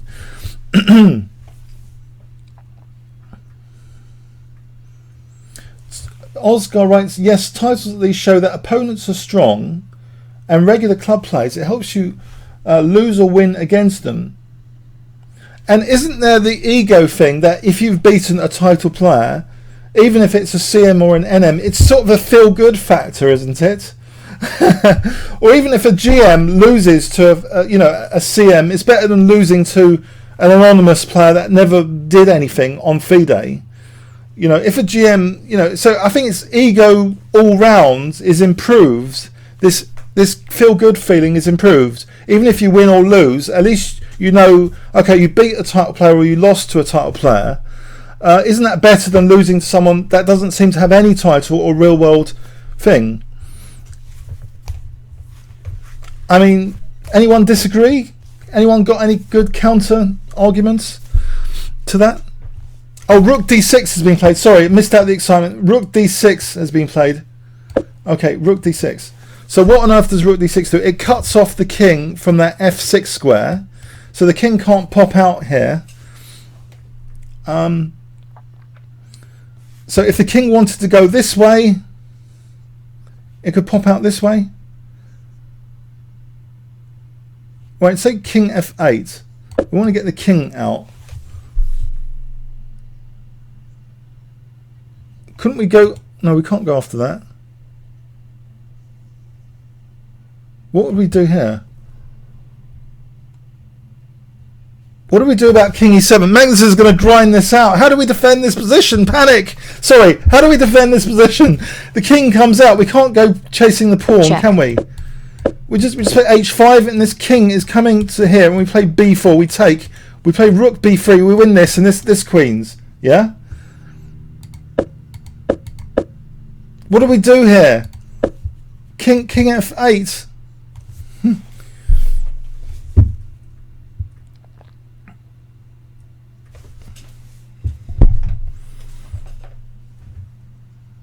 Anyone? Who's got defense to king f8?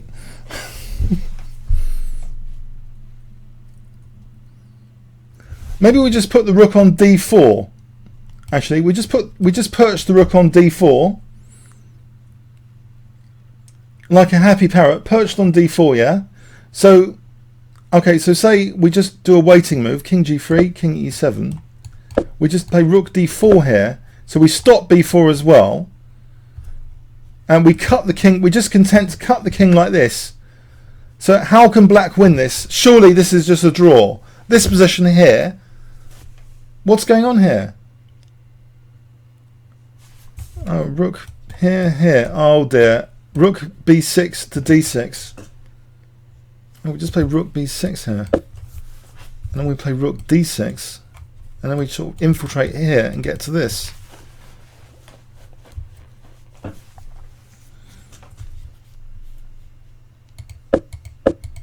Oh no, are we in for a 7-hour game? Can I just say, repeat a disclaimer, I need to go to the cinema at 7 o'clock. It's a ritual, a regular ritual. So if this lasts till 7 o'clock, this rook and pawn ending, I'm afraid I'm going to the cinema. So what has been played? So, rook d6 and yet to move, but king f8, I don't know. He's going to play king f8, isn't he? Or we could play h5. We could try and restrict the mobility of the pawns, fix the pawns by playing a pawn to h4. So h5 is an interesting idea.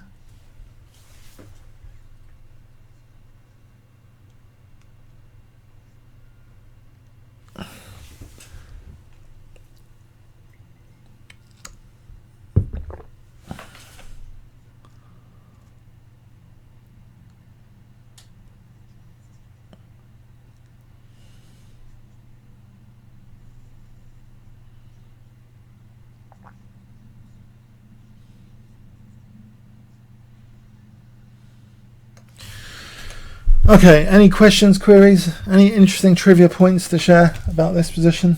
By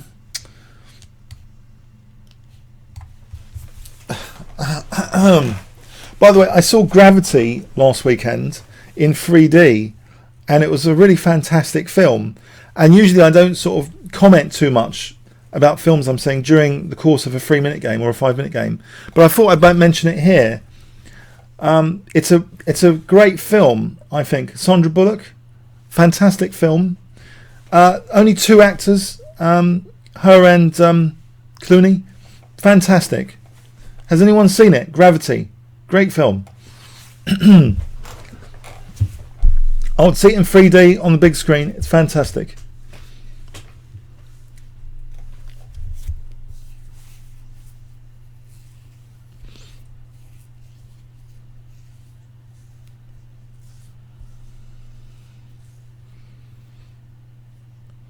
Okay, so any moves? Should we play guess the move? Guess the move here. Black to play either h5 or king f8. These are candidate moves. I hate to use anything from Kotov, think like a grandmaster, but we can call them candidate moves. King f8 or h5.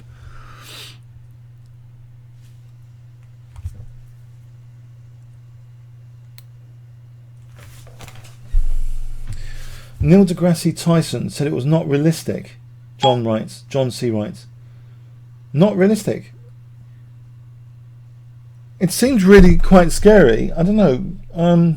Maybe it's not realistic. No, who knows? Until we sort of travel to space. For when they commercialise it, we can take trips to space or something.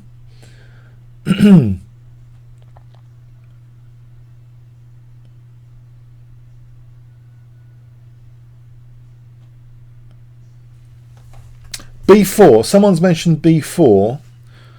Now, engines do not suggest B4. There must be a good reason why B4 is not correct here. Let's have a quick look at B4. It does weaken the C4 move, so it's got a weakness of the last move. You're not protecting C4. So what about Rook C6? And you've just blown a pawn. Yeah, you've just lost a pawn. No? I think B4, Rook C6. What do you play here? Any other questions, queries? Easy things that I can refute? Yeah. B4 is not on. So I think we're left with H5, King F8, maybe a Rook move somewhere.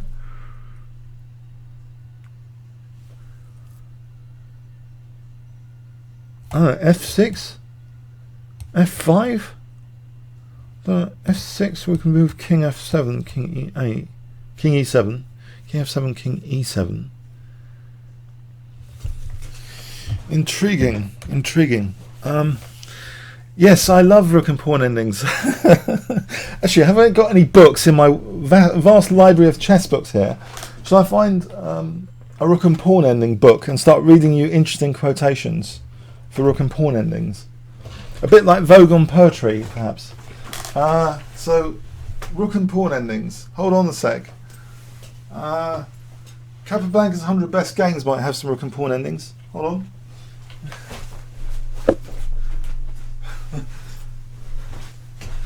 Oh, F6. I did mention F6. Wow. So it was worth mentioning F6. I'm glad I mentioned it. So King F7 to E7. Why would Black want to do that? He can then play Rook D7 and come down here and hit this one. Is that a statement of intent? King F7, King E7, Rook D7. No? Now, why? Okay, question, just out of interest. Could the king have also done that to do this? Is that another alternative? Is there an advantage having the pawn here rather than keeping it on F7? Does anyone know the advantage of having the pawn on F7? Sorry, on F6. Just the thought. Anyway. Okay, so F6. Oh, pardon me. F6.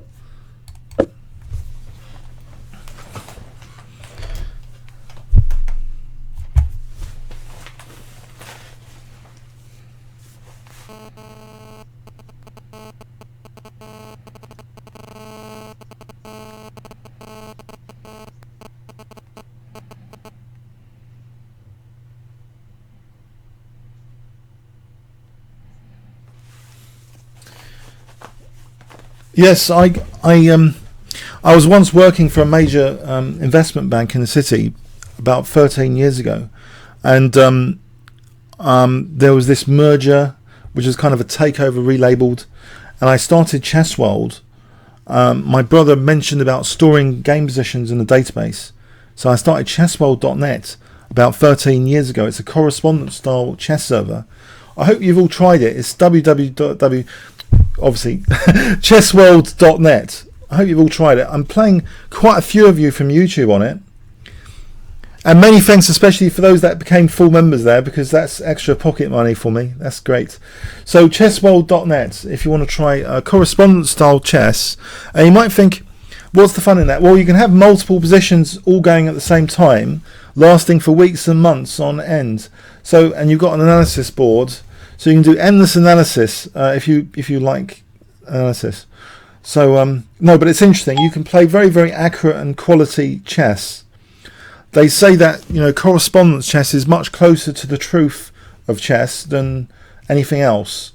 Correspondence style chess gives you ample time to examine possibilities and stuff.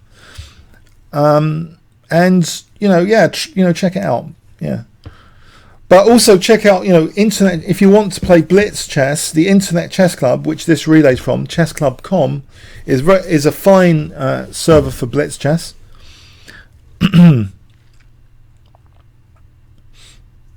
But yeah, so the site I do is correspondence style. It's been good fun.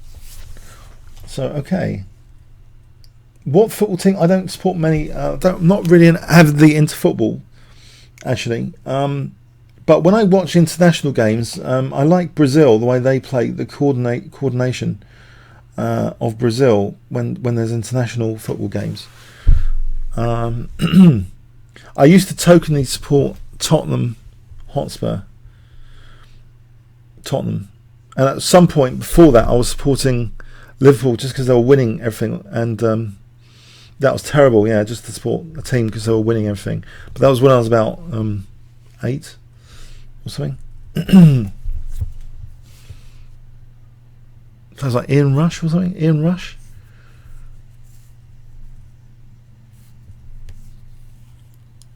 How much does chessball? It's less than $30 a year, or 20 quid a year.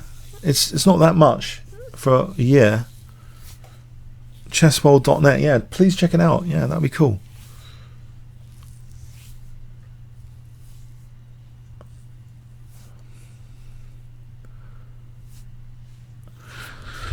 Okay, so F6. Oh, my head's actually. I'm actually increasing in temperature just with this rook and pawn ending. It doesn't seem that complicated, the position.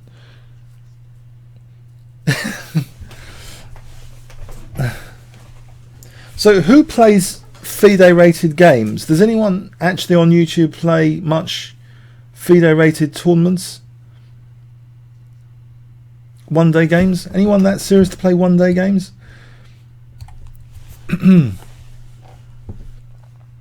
Or club games? I like playing for Barnet and Muswell Hill chess clubs, the club games. I do like club chess. I don't know if any of you guys like club chess. Nothing quite like it. Over the board club chess when you're playing in a team, visiting other teams around the place.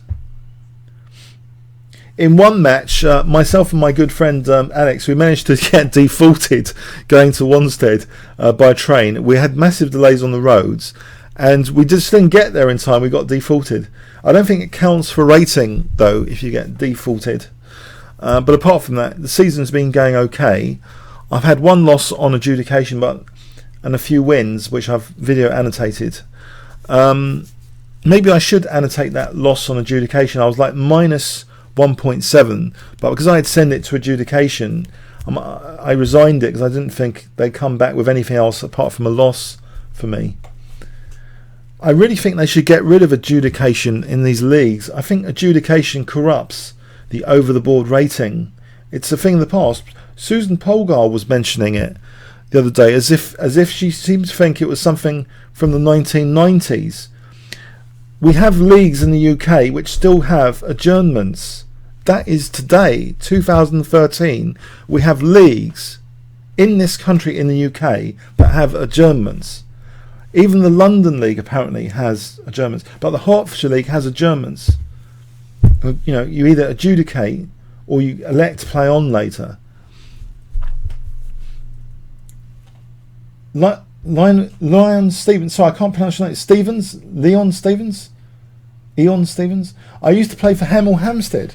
What's your ECF rating? Eon? Do you have an ECF rating? Oh, you moved to Brighton to go to university. What's your does anyone have an ECF grade here? By the way, here's a bit of trivia. Did you know that one of the official commentators, Ramesh, was a former British champion? I think it was in 2002. There were 2 years where Indian players were playing more, but I think they restricted the rules. But he's a former British champion. Yeah, I think the official stream for this event is excellent as well. Excellent. I'm just doing this as an experiment, but the official stream has got some great commentators. But he's a former British champion. I think it's been a quite fantastic coverage of events nowadays, isn't it? Like with the videos, the live feeds, videos and stuff. Dylan's Gambit Live. So you love club chess? Cool.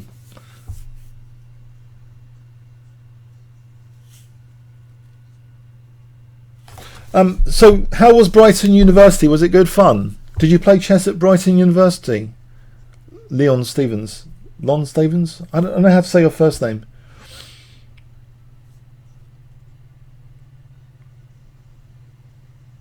Alright, 90 to 100. Okay.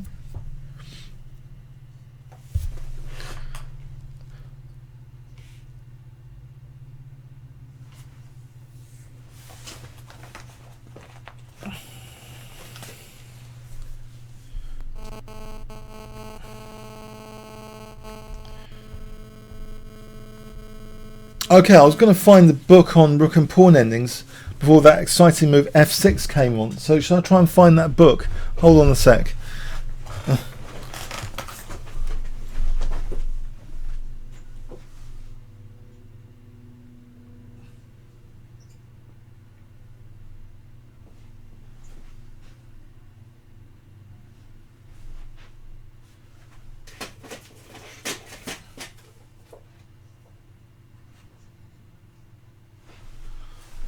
No, I've found another book on endings. It's called Tactical Chess Endings by John Nunn. I wonder if he's got any rook and pawn endings in it. Has anyone got this book, Tactical Chess Endings by John Nunn? Actually, there is one or two. I've never actually, to be honest, I've never actually read any pages from this book. I bought it at some point and never read anything from it. That's a bit of a waste, isn't it? I don't know why. There's actually a rook and pawn ending on some. Okay, very interesting rook and pawn ending here. Okay. Yes, did you know, John? There's a game video of Mikhail Botvinnik against Fischer, which did have an adjournment in it. And there was a lot of analysis done to make sure, Botvinnik could draw that. He played fantastically after that adjournment. In particular, they couldn't have Mikhail Botvinnik, the father of Soviet chess, losing to Fischer, could they? So it did make it unfair for them to be able to, do that. A game of bullet on the side. Oh, I don't know if I should do that. I'm already kind of worn out just talking about this position. Someone's read this. Sorry, Palace 100. Are you telling me you've read Tactical Chess Endings by John Nunn? Are you serious? Have you read Tactical Chess Endings by John Nunn? Oh, he's got a section on rook endings. I don't believe it. Chapter 10. There's a section on rook endings here.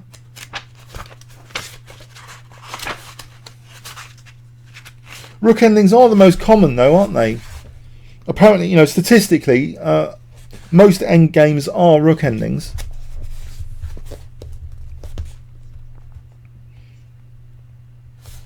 I wonder what this position looks like. If we can find an analogous position. Trying to find an analogous rook and pawn ending position. Oh, we've got a move. How exciting. H4. H4? Ah. We could try and blockade the position with like h5, g5. We could play g4 and then lock down the f5 square. No, I don't know.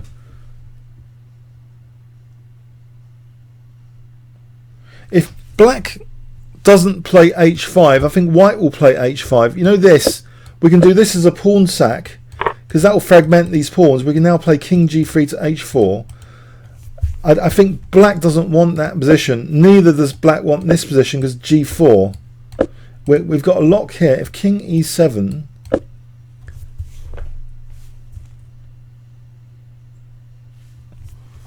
Interesting. We just play rook d4. We've got this fixed here. So if king e6, we go around for this. So really, I think black might be tempted for this reason. h5 seems strong, so maybe black plays h5. Sorry, what did I put? h5? What do you think? h5. What do you reckon? Does everyone predict h5?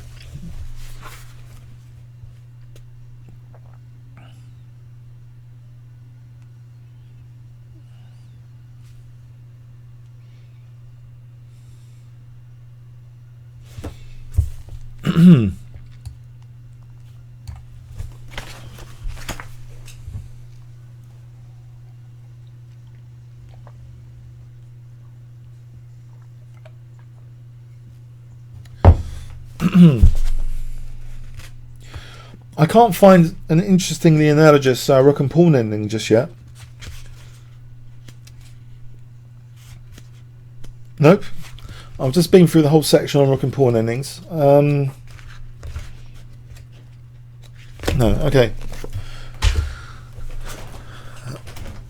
Maybe this is not right. Okay, so if king f7, if h5, what could black do? Just g5, g5. g4, is that really any good? I'm not sure. Is this like a weakness on g4? Let's go in here. Yeah. It's a weakness. No, hold on a sec. You don't think h5.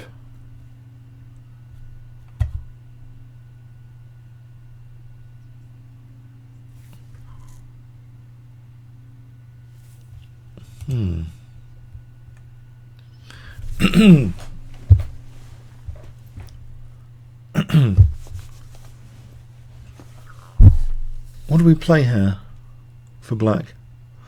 I'm not sure h5 is at all a threat, actually. It's just creating some extra weak pawns. I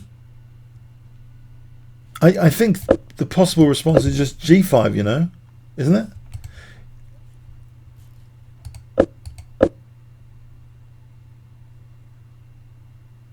Oh, hang on. Yeah, you might have right. The king could come like this. That's a good point. Maybe we just take.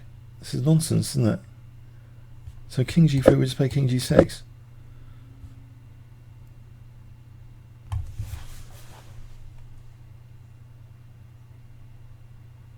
Okay, so I think h5 can be almost ruled out, actually. Okay, thinking about this.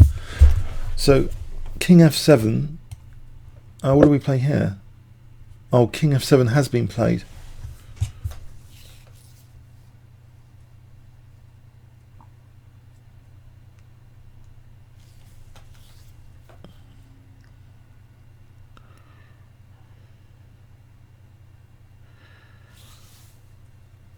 I don't think h5 is that good, is it? Although engines, there's an engine on which mentions it. G takes. Now rook d5, king g6, king g3.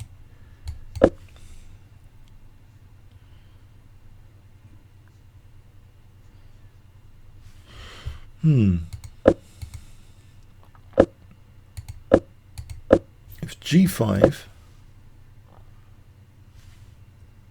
and g4.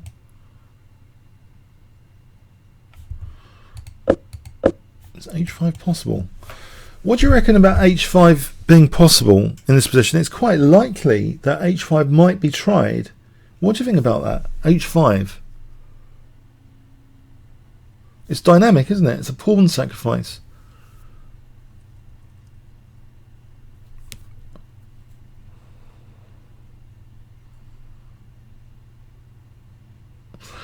Tarek Sakura writes, an active rook is key here. I think best for black is king f7, rook e7. Okay, so rook e7 coming up. Yeah, to come down here. Also here.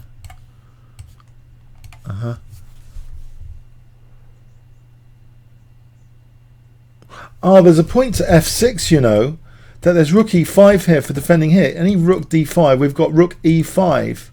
You know that f6? I thought, what was the point of f6 earlier? Doesn't it also give this resource rook e5 for defending laterally, the b5 pawn? Is that one point, do you think?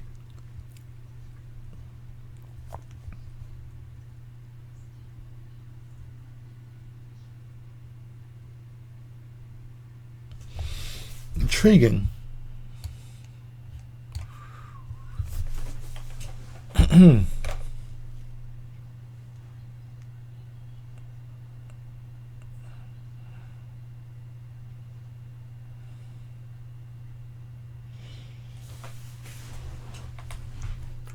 Does anyone else have any interesting trivia to share? Or an interesting question about this position? The likelihood of h5 or the unlikelihood of h5. What else does white do? He moves his king over here towards the center to get the king active. the king is a stronger piece. As the endgame approaches, the king is meant to be taking a more active role. There's reasons for this. It's less likely to be checkmated. It's like a slow queen, basically, isn't it? It can go in all directions. It's a very powerful piece, menacing, can help herd past pawns. So it should often come out. So either king g3 or h5. I think these are my two top predictions. If I can place two bets here, king g3 or h5. How should Magnus get his passed pawn?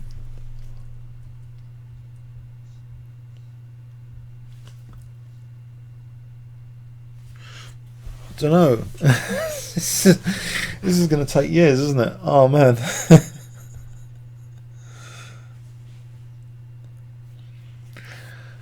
So Magnus isn't agreeing a draw here. Is he just? Do you think it's just part of trying to just wear down Vichy? He's just trying to use his, age difference to try and make sure, this is a very, very long, excruciatingly painful game. Do you think that's part of it? Just to wear down? Oh, h5 is being played.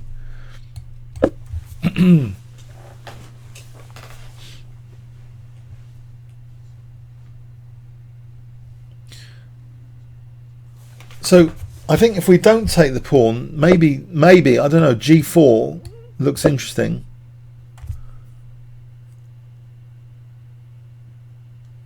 Because if the king goes over here, we're leaving this behind.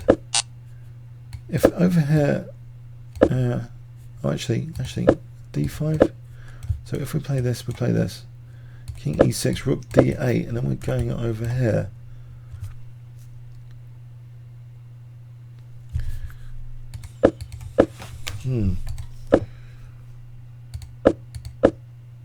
I guess it's taken.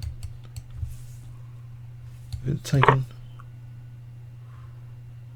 rook d5 on her. King g6. Then the king comes out. So we're coming out. We've got these squares. Merfos has got something interesting here. Kasparov says, Tarash says, before the endgame, the gods have placed the middle game. Sadly for Anand, in the endgame, the gods have placed Carlsen. That's good, yeah. The gods have placed Carlsen, yeah. Oh.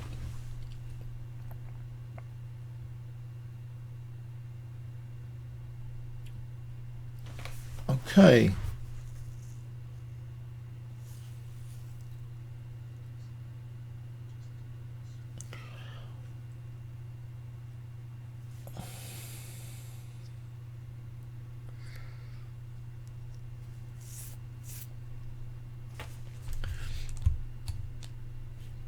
So I've managed to choose one of the most exciting games of the match today. if you really like rook and pawn endings, we can explore various finesses here. So this position, where white has fragmented black's pawns like this, and is now 2 pawns down technically, but this might be okay. It gives white the f4 square without any g5. These double pawns are of less significance, surely, being doubled.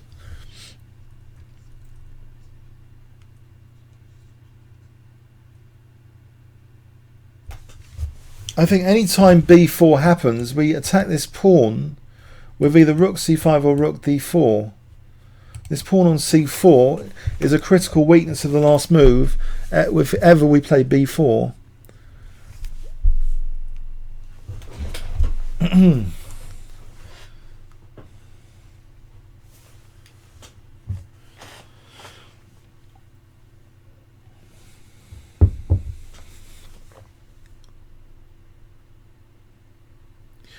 Question from Brett Bustamante. What if just the queenside pawns were being considered?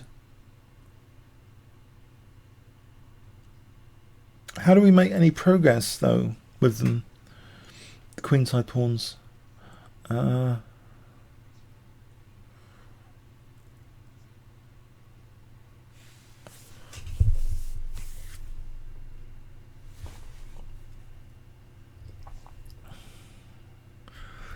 Actually, to be honest, wouldn't you be a bit worried now after this h5 move?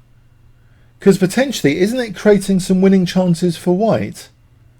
Potentially. Or am I dreaming there? Hasn't white, by fragmenting the pawns, created potential minuscule winning chances?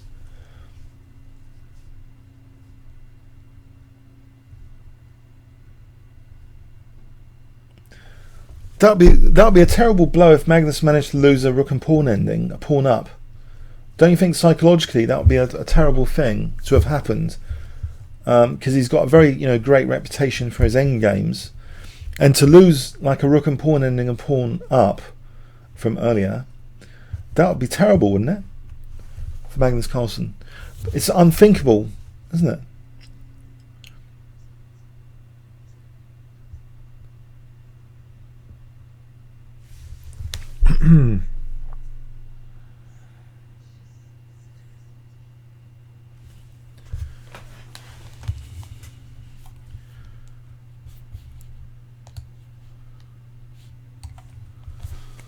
B4. Okay, let's examine. Do you want to examine B4? I know we can't examine B4 after H5. I think just Rook D4, Rook C5.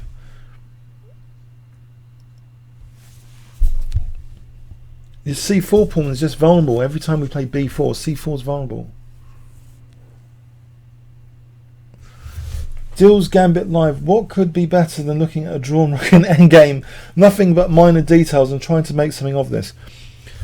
Well, we could discuss the endgame books we all have. So I've admitted to having an endgame book, Tactical Chess Endgames by John Nunn. Does anyone have any other endgame book recommendations? Or can we just learn endgames from Capablanca and Rubinstein? Isn't that a more fun way that you get to see endgame how Capablanca got to an endgame very rapidly sometimes by exchanging everything off, clearing out the middle game, going to endgame. So basically his game collections is like learning about endgames.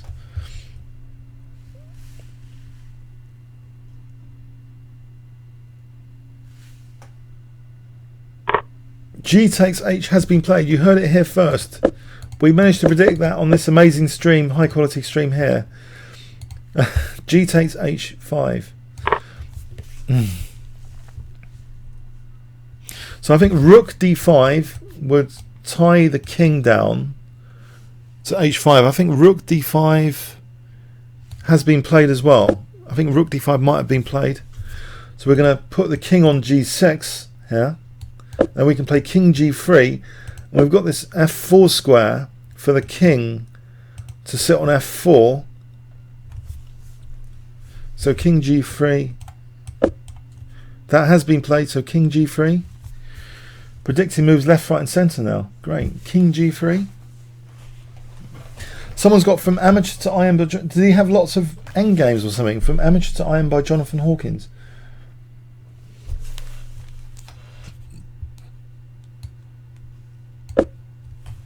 King G3 surely going to be played. That's my prediction. King G3 surely. It looks natural to get the king into the game. F4 looks like one of the better squares.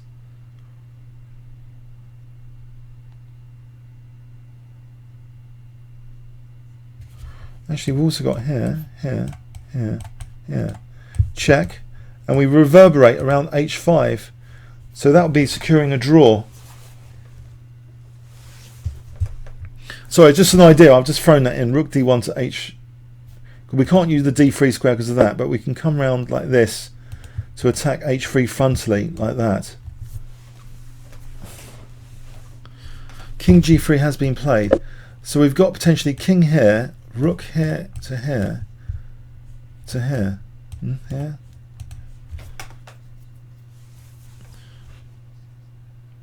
Or the rook can be left on D5. Or there's rook D8 to consider. So check like this. Oh, rook B6 has been played. Intriguing. So king F4. So we've got rook D8 to G8.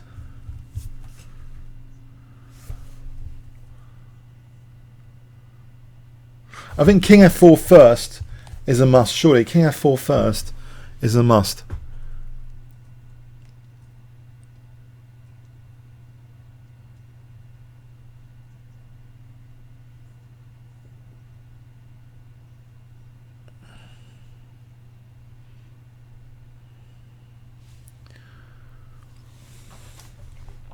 Dylan's Gambit Live, also practical endgame play, mastering the basics by Estravio Grivas, goes along great with the other books. I met Grivas once at some tournament.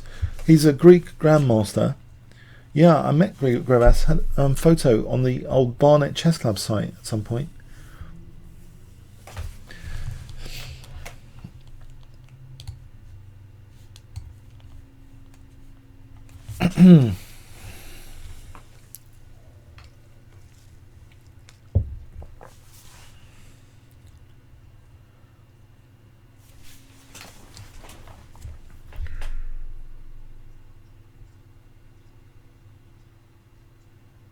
Oh right, sorry, the intention of rook, it covers the 6th rank, so there's no check. So we can play f5, I get it. Thank you. So already taken by me has mentioned that, insightful, thank you, that f5 is possible, perhaps, without this annoying check on d6 now.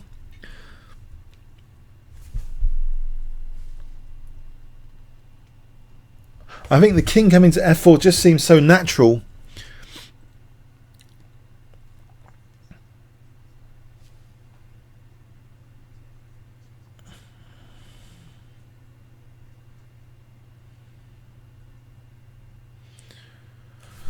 Oh, Jack, you know, I actually experienced the Brain Games Championship between Kasparov and Kramnik, and there were only 2 like decisive games in that whole match. I actually went to see them live, and what's worse is that dreaded Berlin Wall defence was played game after game after game, with Kasparov not varying. So I'm glad I didn't pay tickets for every round. It was just so boring, and also there wasn't much space for the spectators if you went there live. You know, it was quite cramped. Can you imagine paying, right, to go to a live chess match, and they actually, you know, Kramnik is playing, and he's playing his Berlin Wall for the first time. Can you imagine the torture of watching such a match? I'm just kidding. No, it was a bit boring. It was a bit, and Kramnik won as well. Terrible. Oh dear, oh dear. Maybe Kasparov felt he was the logical successor, you know, he was like a Russian logical successor to hand it down to the title of world champion. But it was a splinter of there were 2 competing world championships then, because he made that Brain Games. It was like competing with the official like FIDE one. And Anand had to beat Kramnik. And so Anand became the overall, the number 1 world champion, undisputed world champion. So, but that was quite a horrible, you know, rift in FIDE and this split which Kasparov and Short created. Does anyone remember that? Sorry, does anyone remember that at all? So, contrary to a game strategy, they make the spectators look like pieces.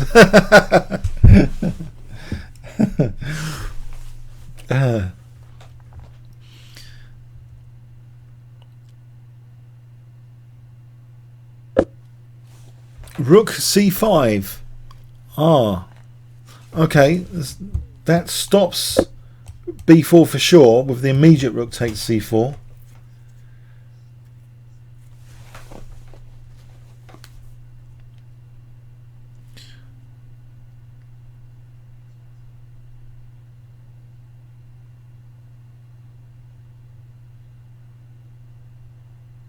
This is quite nuanced, isn't it?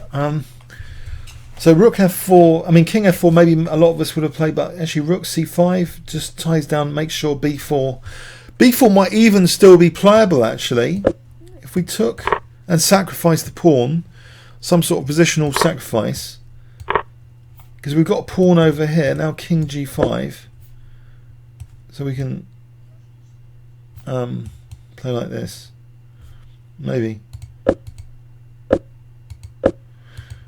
can't rule this out because we've got an extra pawn. No, maybe we can. I don't know.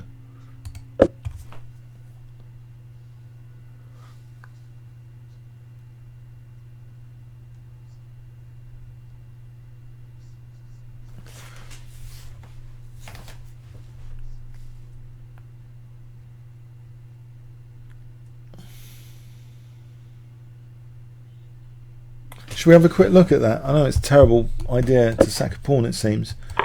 Let's have a quick look at this position.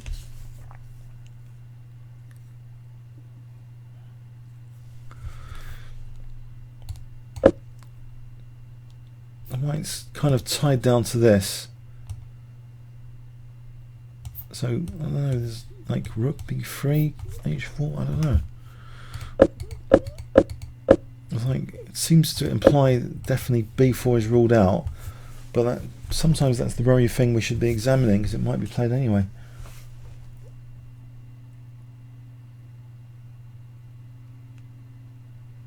Oh yeah, there's the London Classic in December is now a rapid. It's not a classical time control because of this World Championship. May probably be too knackered for long games, so they're playing actually a rapid to spectate. I think those would be very, very exciting. Those rapid games.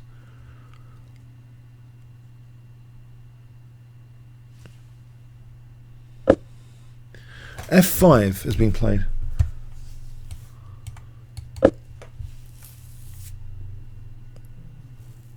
There's king f4 now, surely. Looks like such a natural move and it hits the f pawn. If we play king at f4, we're on the f pawn.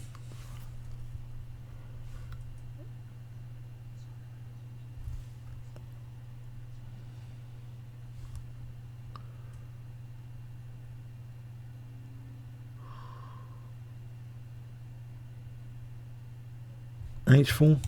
I mean, if we take f, okay, this is winning for black, isn't it? This position.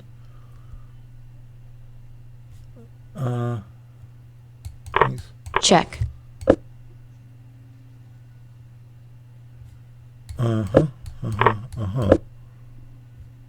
This is trouble.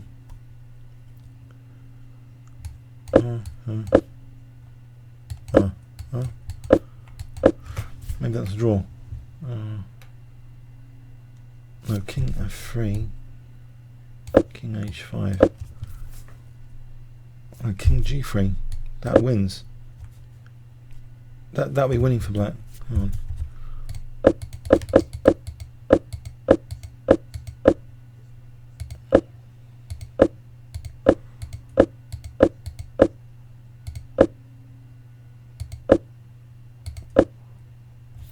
King f4, h4. So if rook takes, we play rook f6. Back in a moment. Back in a moment.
Okay, so what mega exciting things have happened in my brief little absence there? Okay, something interesting.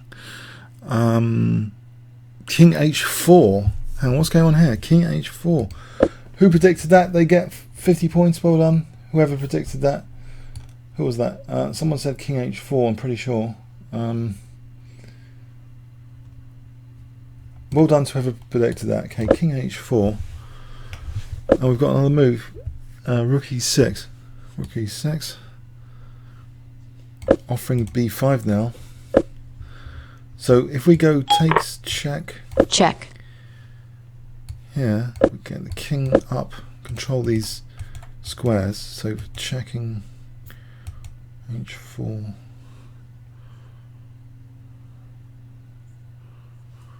Intriguing, giving up that pawn. So can white take? So let's check. Bring the king in. King makes progress. King makes progress.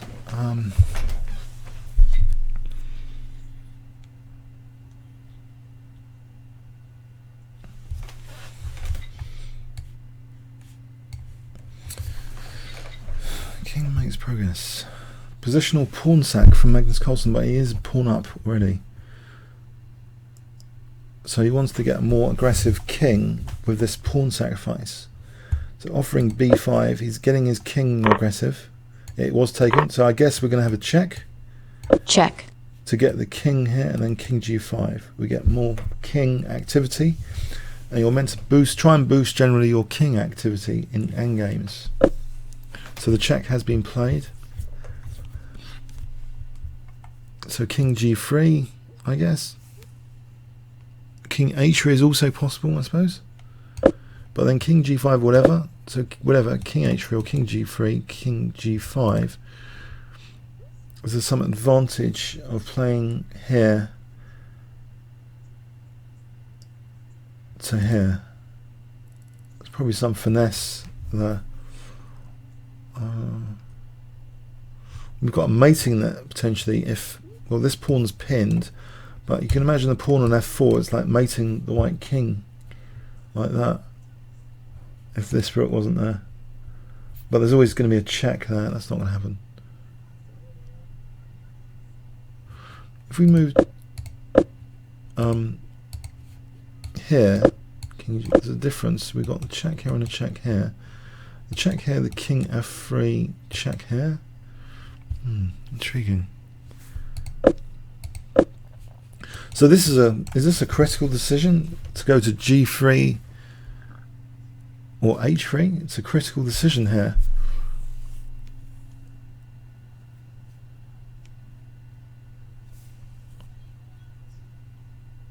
Oh, it's gone to h3. It's actually gone to h3 apparently. One stream suggests it's gone to h3.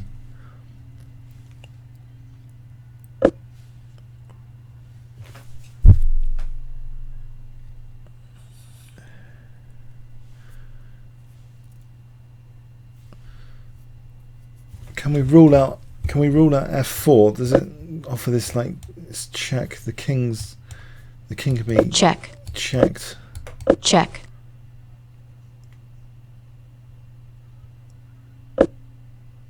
Okay, what's happened? So king g5.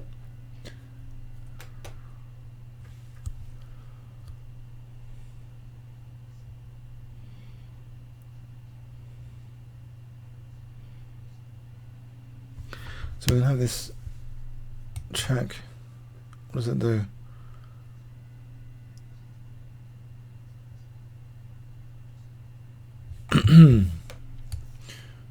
See, who said rook and pawn endings can't be mega exciting?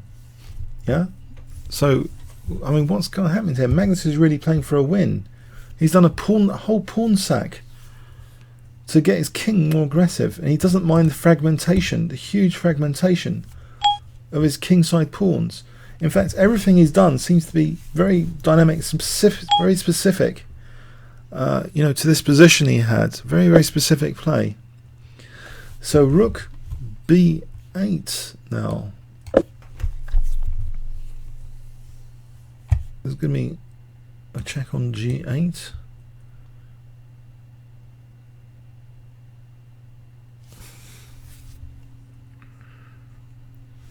So H4 will give the H5 square. Check. Check. King H5. I think if we don't play that to give that, if they check here. Check.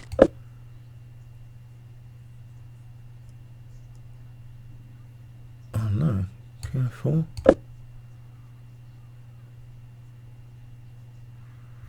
Like maybe try and mop these pawns up. Right, so he has played H4. So Rook B8. Oops. Rook B8. No, sorry, check. King H3, Rook B. H4. Oh, I managed to get the game score wrong. King H3, King G5. Rook B8, H4.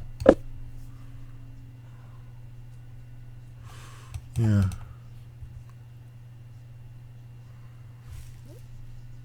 That might be threatening Rook G3.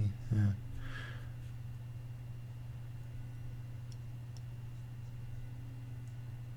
Oh, I've got a scenario here, guys. I don't know if I can demonstrate. I've just seen something, an idea, which is not engine generated, but there's an idea here, which is if. Okay, can I try and demonstrate? If we have this position, if I wanted to make progress as white, it's going to be hard. No, drop that idea. Forget it. What about Rook? So Rook G8, H5. Check. Oh, that has been played as well. This has been played. Rook G8, King H5. Apparently, King H5 has been played.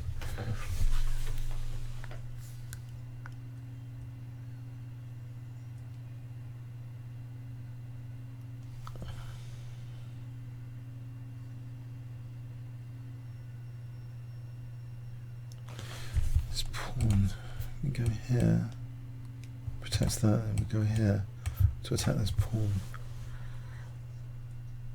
Also, of course, I could go and mate the king with Rook H1.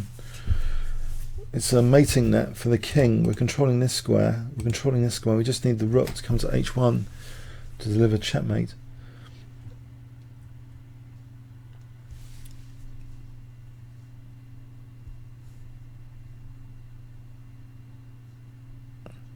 So I think maybe rook here to keep busy, keep the rook busy protecting F5. Actually, just so even just rook E1, just going here, over here for checkmate. Do I have enough arrows on the analysis board? So yeah, rook F8. I predicted that, didn't I? Rook F8. So we've got to keep things busy, otherwise this is pretty horrible threat. So I don't know if F4 here. I don't think we want to play F4 because then check. Check. And then we sort of. Okay, so no, it wasn't played. So Rook F4. So still coming here. Here mates the white king. Does anyone think white's king is a bit under fire here? Or not? I suppose there's always king H2. If rook F1, there's always king H2.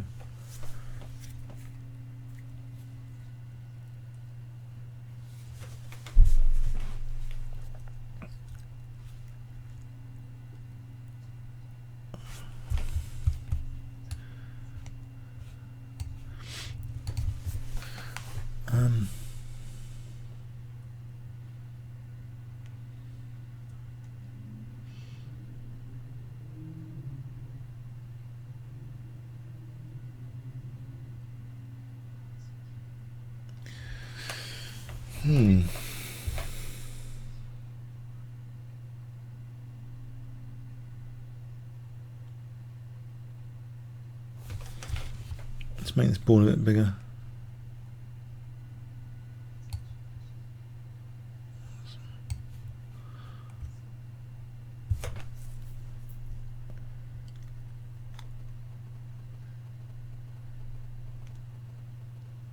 So technically, white is one pawn down, but how can Magnus? He's got these damaged pawn structure fragmented. Only rook f1 is answerable by king h2, otherwise it's going to be mate. We're tied down to this f5 pawn. We can't go chasing this one.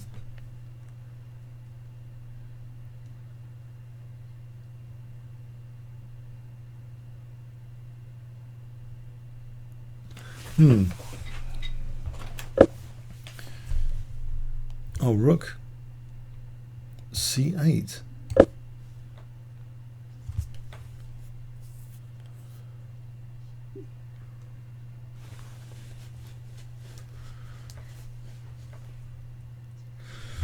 Right.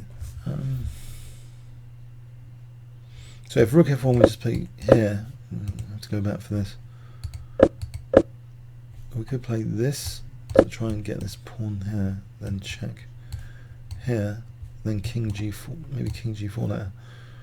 So maybe rook e4. What do you think about rook e4, guys? Wake up, sorry. Do you think I'd get 50 points if I ventured rook e4?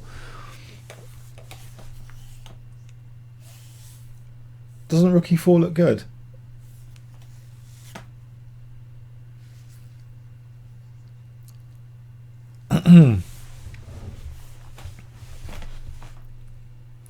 What do you reckon? Rook e4? Is that in the spirit of Magnus's play, rook e4? Brett Bustamante says, Houdini Engine says, I don't know, just ask Magnus. Ask Magnus.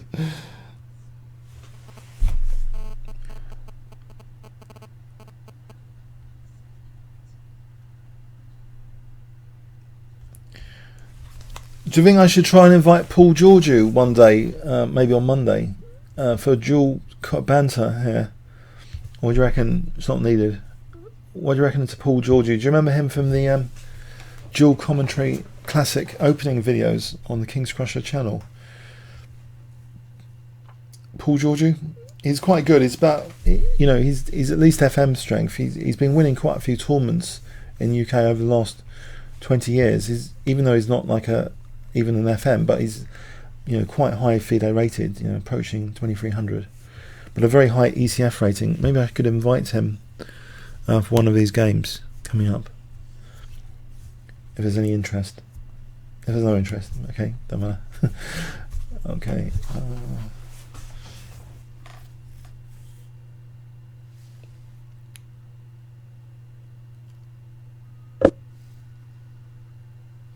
Something's being played. Oh, rook. I think rook g4 has been played. No, hang on. Oh, sorry. Rook c8, rook g4 here has been played.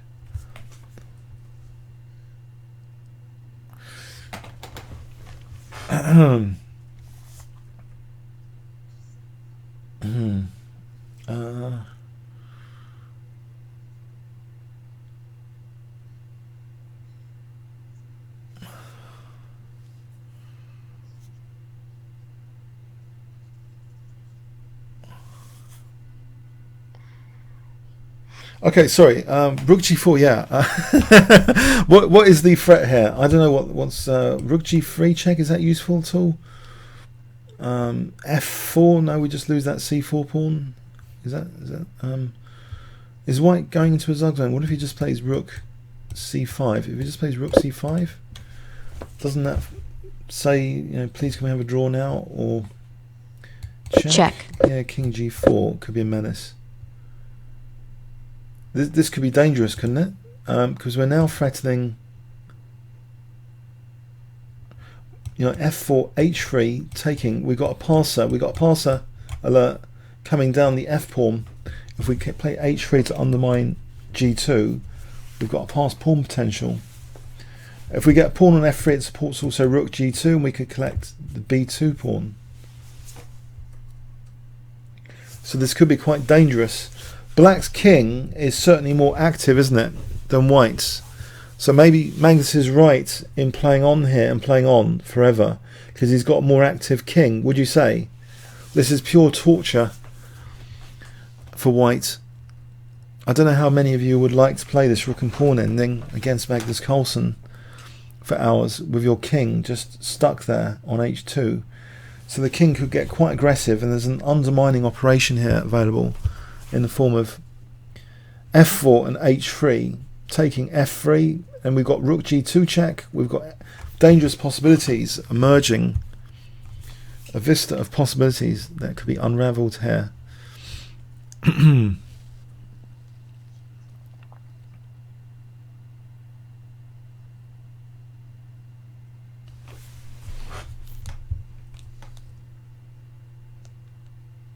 So rook f8 has been played. Okay, rook f8 is preferred. Now if f4, we just play check. Check. And we get this pawn. Oh, rook g3 check has been played. So rook g3 check forces king h2. Now black to play.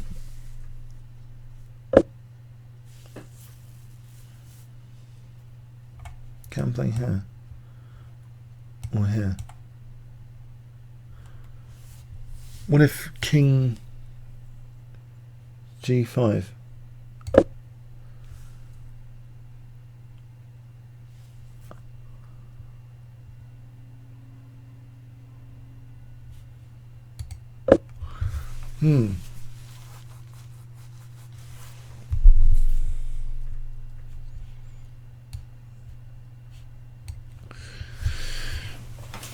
Intriguing.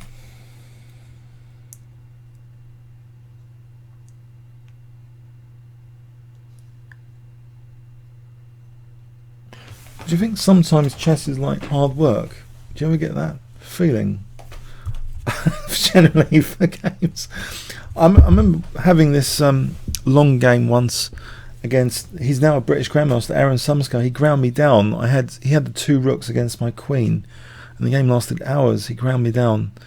I thought it was quite like torture. He was a very determined player, and he escalated quite quickly and became a Grandmaster. Yeah, sometimes if you get, I think what's worse for torture is when you get these increment time controls. So you've got these tournaments where they decide to use Fischer clocks, and the games can just last, hours and hours and hours.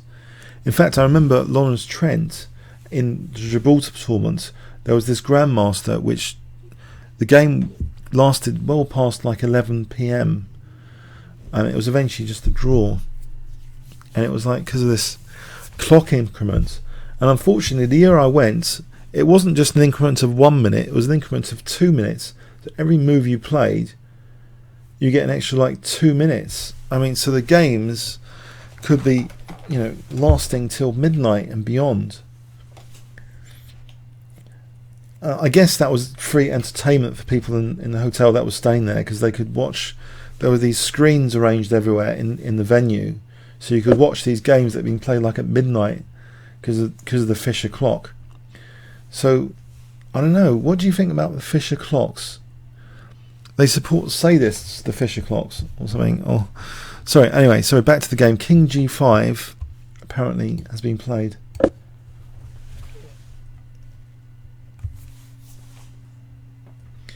Yeah, Paul will definitely save my voice. When he's like chatting, I could just nod or something, and yeah.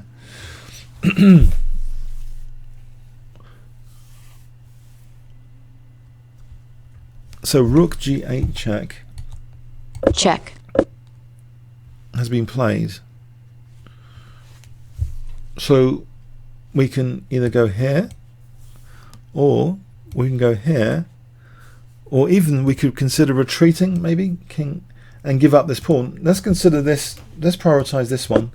So if we lose this pawn, is that a big Check. deal? This king and pawn ending, this is holding both pawns. So we've, in effect, we've conned white here to have an extra free pawn on the king side. This pawn majority is useless.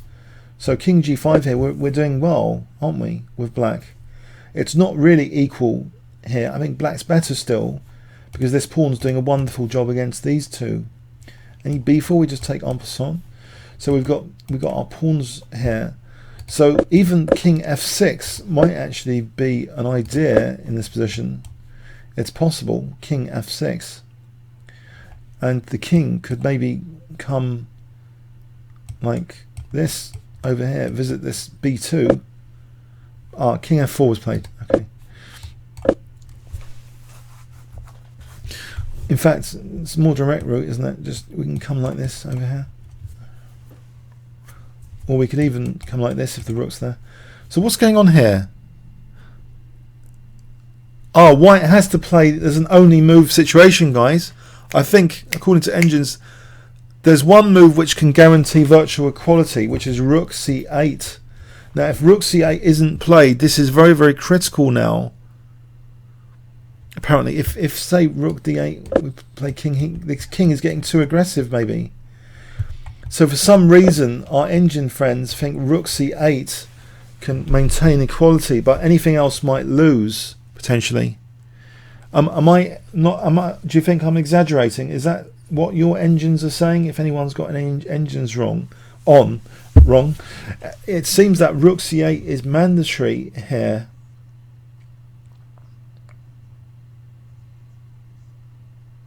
Is that the case? Does everyone recognise that rook c8 is mandatory to try and knock out this pawn, to force to win this pawn?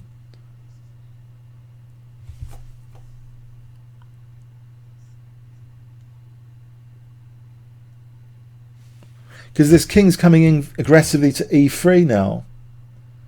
In any case, well, if we try and cut the king from e3, let's examine. If we try and cut the king from the e3, what does black play here?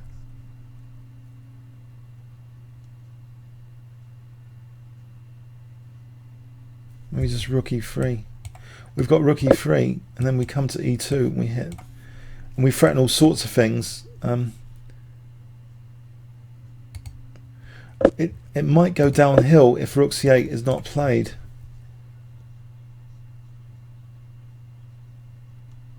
Apparently, that's theoretically it seems. If rook h8, apparently h3 is a crushing move. Taking rook g6. So we've really cut the king here. We can now come down and bring our pawn behind us with this f pawn, and that I think is winning for black. Just undermining here creates this passed f pawn in this scenario, which is lethal. If the king's just herding, this king's trapped. The king's just gliding down with the f pawn. So it seems that white's forced to play an only move. It's staggering, but we might actually, believe it or not, have a decisive game out of this if rook c8 is not played. Is that an exaggeration, do you think? Exciting times. It's almost as paradoxical as having an exciting game the other day from the Berlin Wall. No one expected it. You know, the game came alive after bishop takes a2. How do we get exciting things out of boring things? It's amazing. Who would have thought? So rook c8, I'm making the claim here that this could be a very, very critical, regretful moment for Vishy Anand. He has to play very accurately, it seems.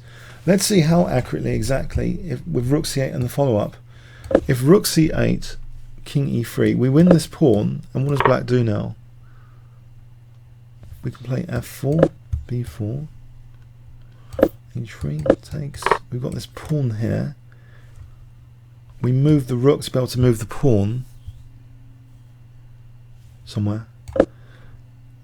And how does white actually defend this? He has to like. I think that's grim. We have to like somehow check the king here to interrupt the pawn.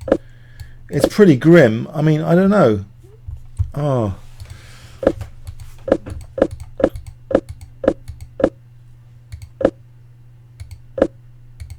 If rook c8 is forced, then that's grim. Oh, I don't know.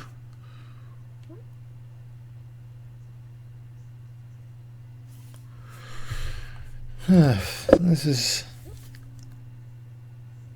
this is going to last hours, isn't it? So I don't know. Rook c8. Oh, it may not last hours.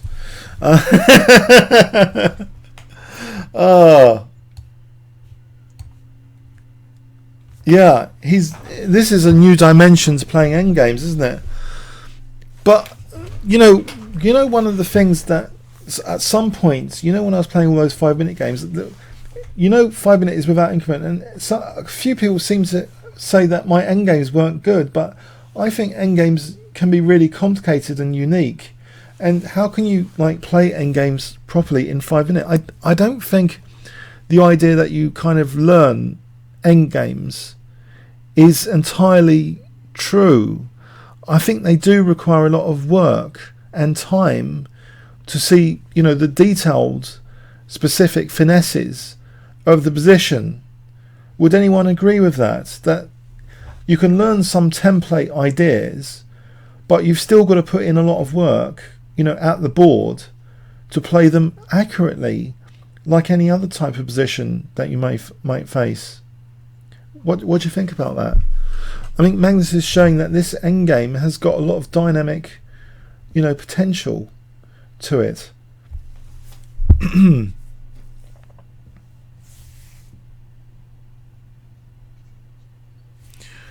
Black simply has, generalistically looking at the position, a much more aggressive king ready to come in. He's also got this possibility of creating a running f-pawn if he undermines later with h3 in principle. When the rook moves and he undermines with h3, he'll be uprooting the g2 pawn, and this f-pawn potential is quite scary. Rook c8 was played, okay, but this is still very scary, this stuff. It's very scary.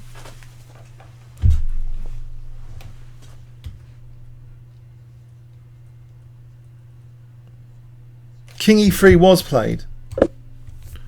Rook takes c4 is virtually forced, so let's put it on the board.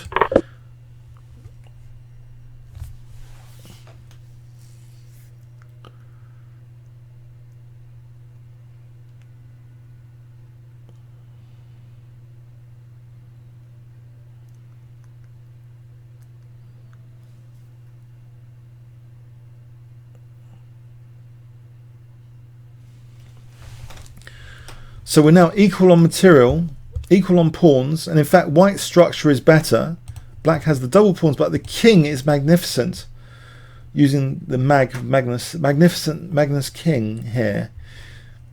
You see that in what I've done? Yeah, magnificent Magnus king.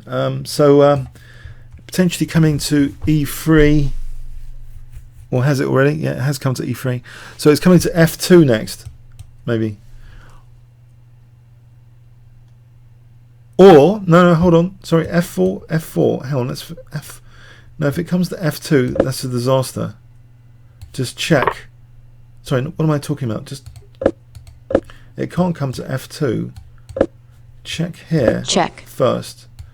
Then we take here. So it can't play king f2. King f2 check. So we play f4 first. Then we've got h3 takes, and then we can move the rook. If we move the rook, then we've got this running f pawn, and the king is cut off on the h file. So f4 looks forced here. Do you agree? Because king f2, rook f4 check.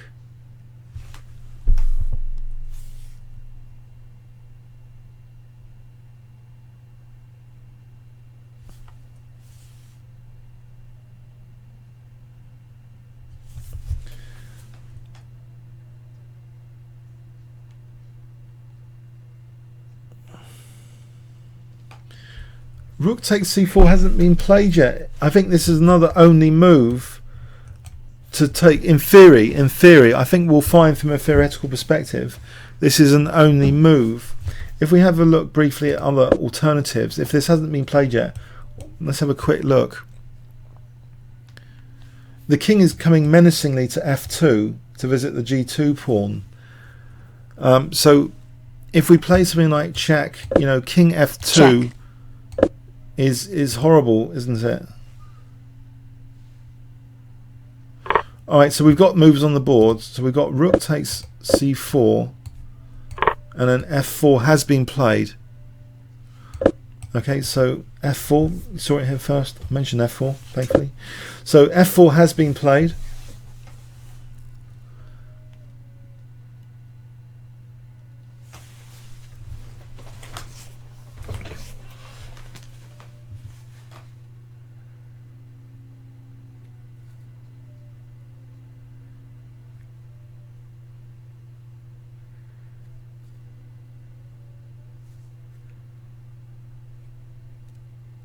So we've got this another positional pawn sack coming up, maybe to uproot to get this f pawn through once we move the rook, because otherwise king takes g3.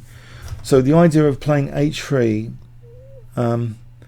this f pawn is potentially a killer here.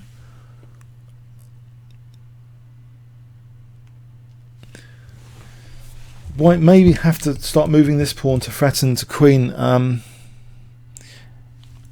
In fact, you won't believe this, but apparently Engine is suggesting b4 is the only move in this position. If you play anything else, it looks as though it's terrible. Actually, rook a4 has been played. Is this terrible?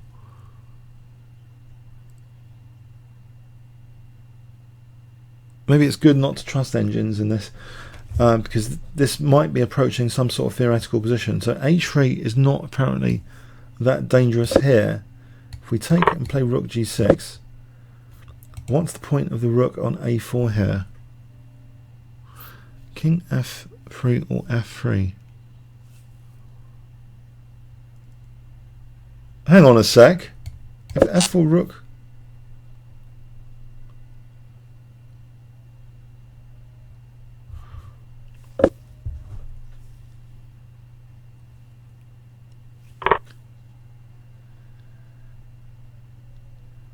we play rook g6 to defend the h6 pawn.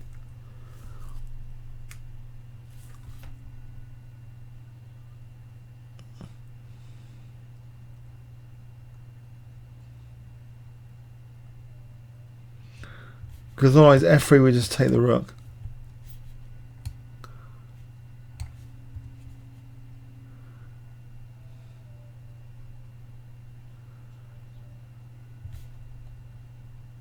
So do you agree that, does everyone agree rook g6 is the best move here? Just defend the h6 pawn, so the f pawn is now a potential killer pawn. Rook g6, everyone agree? Everyone's going to get 50 points if you say rook g6? Or does anyone predict anything else? Rook g6 seems good, because it protects the pawn and makes way for the f pawn.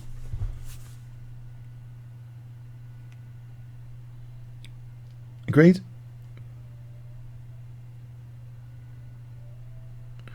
Just to emphasize that a bit more, if we go here, we just got check. Check. It's a bit annoying.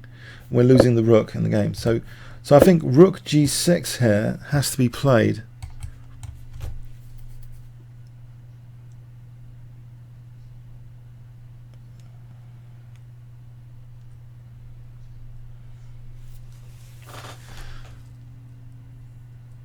Oh man, guys, there's astonishing Engine news here. Rook g6 has given us minus 3.85. We might be looking at a decisive game today after rook g6. This is horrific. I thought it was totally drawn, and it might seem that rook g6, I mean, if we look at the king activity, it's stark difference, isn't it, on king activity? Blimey. It looks like rook g6 is winning and it has been played. There's a lot of frets here. I mean, this F pawn.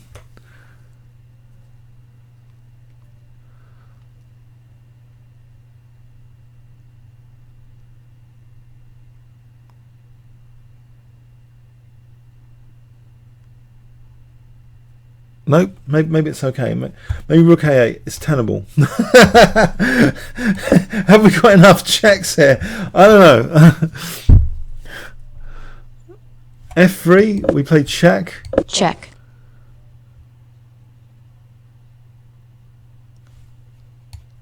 What is black threatening?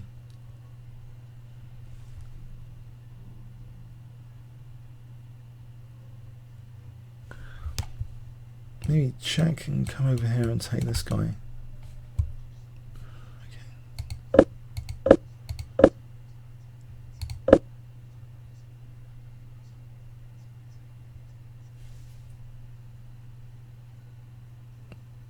I think we move our F pawn, don't we? I think we move the F pawn. It's only 2 steps away from queening.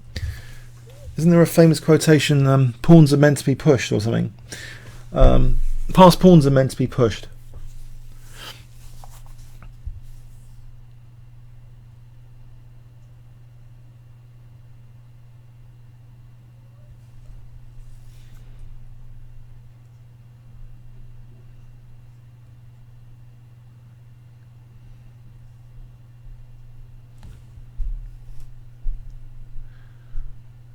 This would be unbelievable if Fishy, lose. He's going to.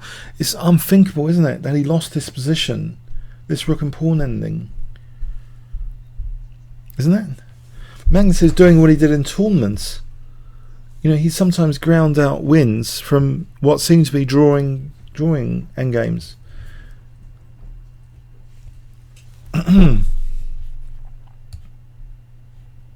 Unbelievable. This is starting to be really dangerous. How does white defend after f3?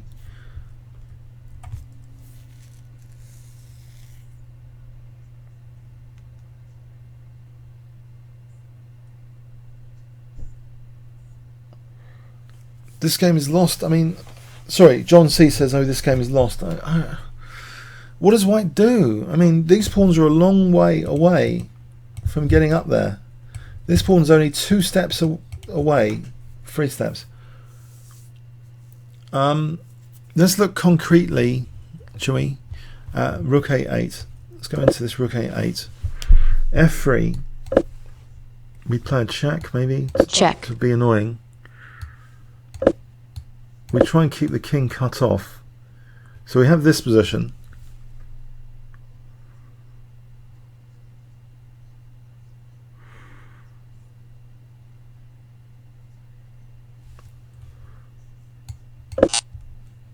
King f1, rook g2 check. Okay, so rook g2 check, king h1.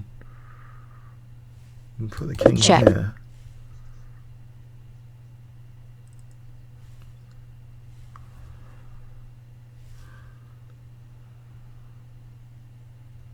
Yeah.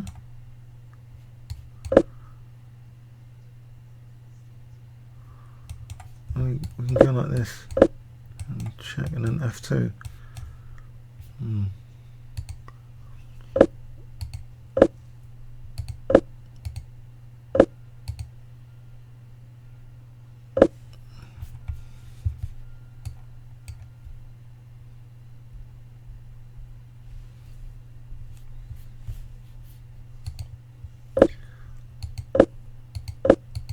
Has the live game finished? Sorry guys, has the live game finished? What's happening? Did the game end?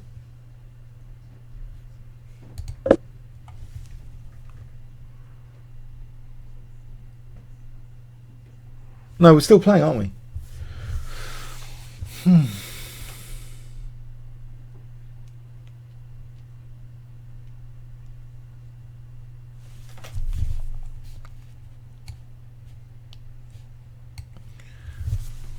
So, I guess there's a little bit of interest in this stream. If you want, I can try and do it on Monday. Would there be any interest? I'll try and do it on Monday. if you want. I don't know if anything I'm saying is interesting. Maybe.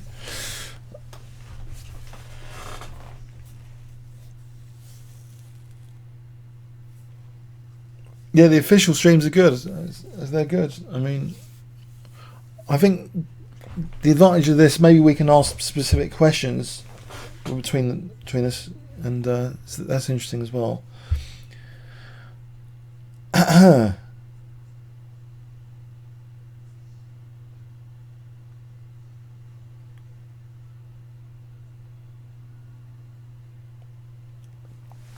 Yeah, I think endgames have traditionally been hard for engines, and to compensate for that weakness, engines have table bases. But there's a weakness of table bases. They're covering more territory with more pieces each year. But you're talking about like gigabytes of information. Oh, C4 has been played. So what is it about endings? You know, it's the pass pawn potential which makes them endgames quite amazing. They're quite deep to calculate. So C4. So we get on with our F pawn, F3. And that supports rook G2 check, which is a short-term advantage, not just queening the pawn. We're supporting this rook G2 check, and we could knock out B2.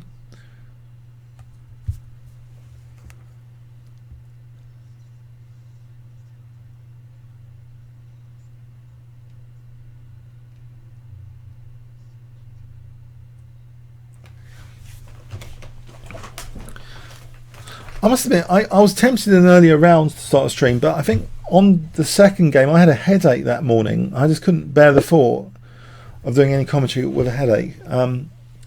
So I thought I'd just stick to doing videos, but no, I was tempted today for some reason to give it a go, because I've been doing some live commentary on 3-minute games on YouTube, and I thought that was quite interesting last night. There was a 2-hour session of my 3-minute games.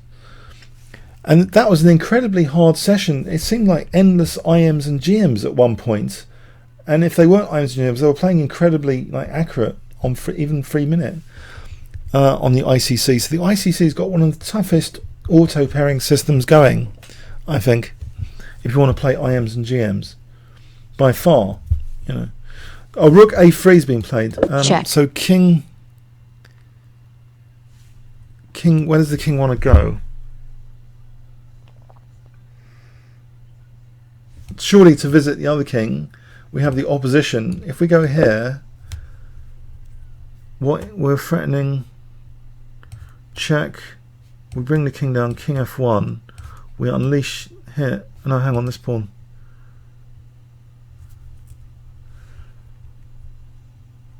Alright, see here.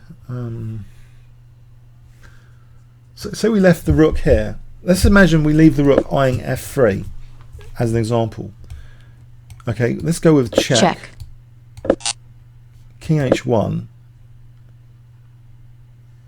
Check. Check.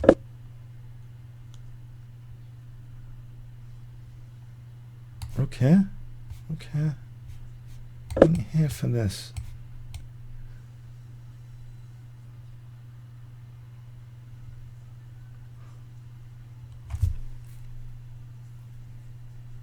So, hang on, this rookie one looks like a killer here.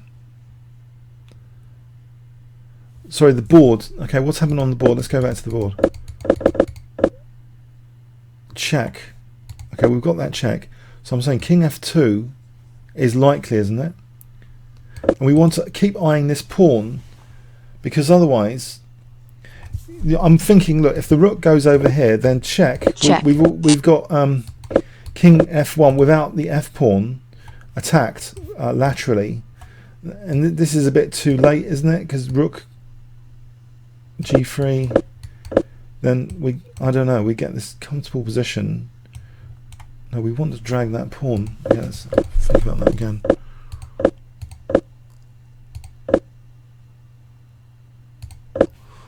King F2. We need to know what we're doing with king F2.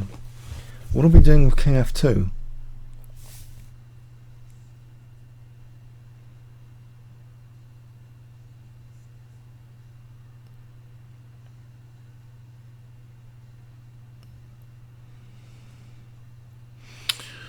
I think the king ends up munching the h3 pawn in engine variations for some reason. So king f2, rook a8,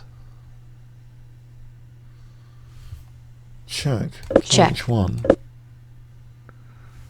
check, king h2. Check.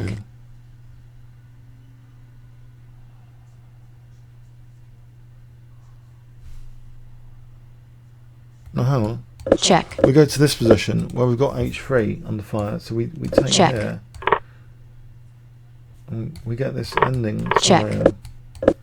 And we mate the king just in time. c6, h5, c6, h4, c7.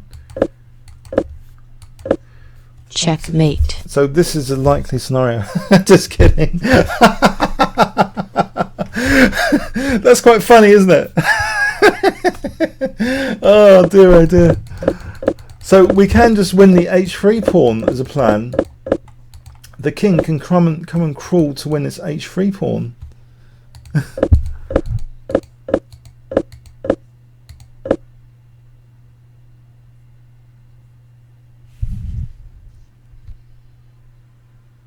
Let's go to e2. Let's make e2 work. I think they both might win, you know.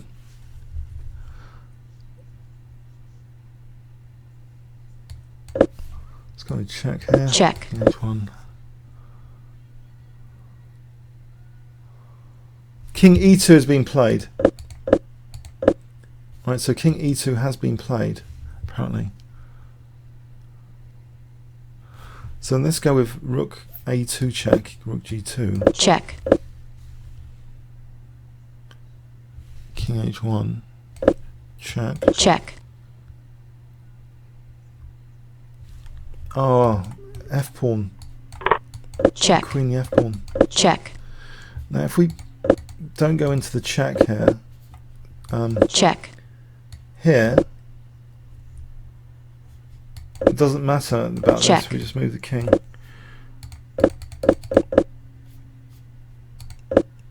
So rook g1, Check. king h2, f2.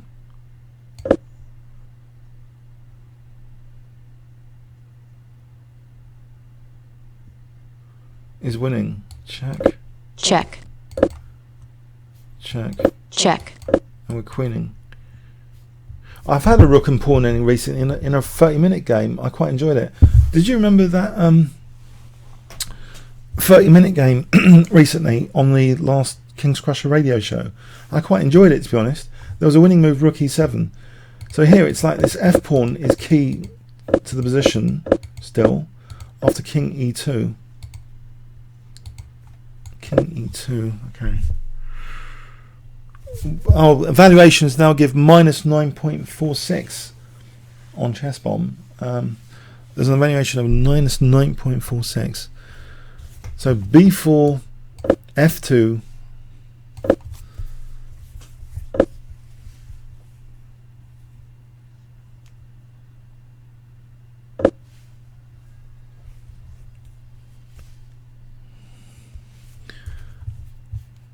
Well, Check. I think just king f3 now. This pawn, this rook g1 to guide the pawn. Hang on, no, hang on. Rook here. We would play. What would we play here? Okay, hang on. Rook a3 check has been played. Check.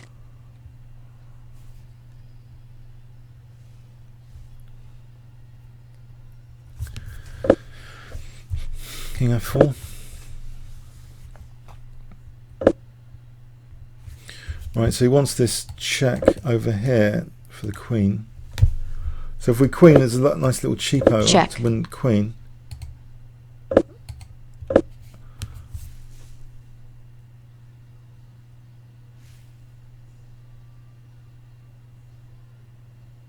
So we just play this, rook g1. So sometimes I had this really painful end game in Gibraltar. It changed my way of looking at past pawns. It's like docking planes. It's like landing a plane. So you've got to get your other pieces around the docking square. So f1. So rook g1 supports like the docking, the landing of the plane to f1. That's the landing pad the f1 square. So you get, you know, sometimes other rooks to that landing square. And here now the check, there's Check. king e3, and we're just going to queen. This is a shock. I didn't realise we were going to have a decisive game today.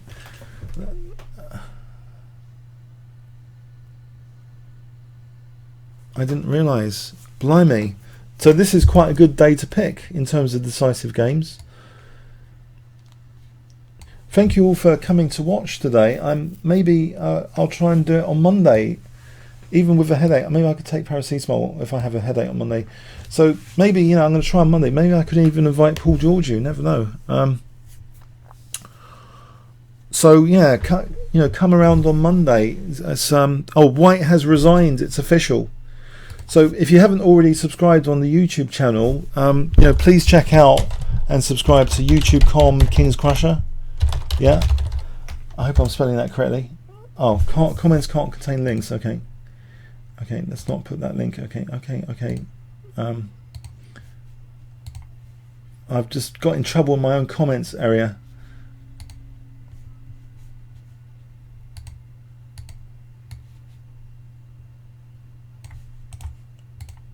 Oh dear. It's official. So, oh hi, okay, I'm back. Okay, so don't put links. You get in trouble if you put links. Sorry about that. Okay, so yeah, maybe I'm going to try it on Monday, but I'd even like to just do some 3-minute games on the auto pairing maybe tomorrow on the rest day. I think they're a lot of fun. I didn't realise at all today was going to be a decisive. What an amazing outplaying in a rook and pawn ending. Blimey, rook and pawn ending. So also, I don't know if you want to check out my server chessworld.net. That'd be really cool to see some of you there. If you follow the links on the videos for chessworld.net, I might invite you for a game at some point. So thanks very much, and yeah, see you Monday. I might try it Monday, but I might do some 3-minute auto pairing tomorrow. You never know, or later. Okay. Great stuff. Great stuff. I don't know if you want to go over an earlier phase of the game just briefly. If anyone wants to stick around, it's like sticking around at the credits at the end of the film in the cinema. Not many people do it. So, alright. Yeah, any critical blunders? I don't know. It needs really a lot of engine analysis and stuff to work out where things went badly wrong. Such amazing dynamic play from earlier.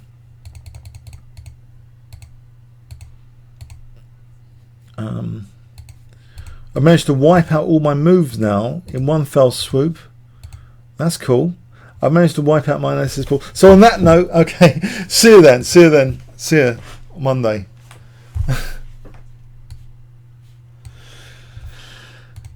Yep. Okay, I'll try and stop this stream now. Thanks very much.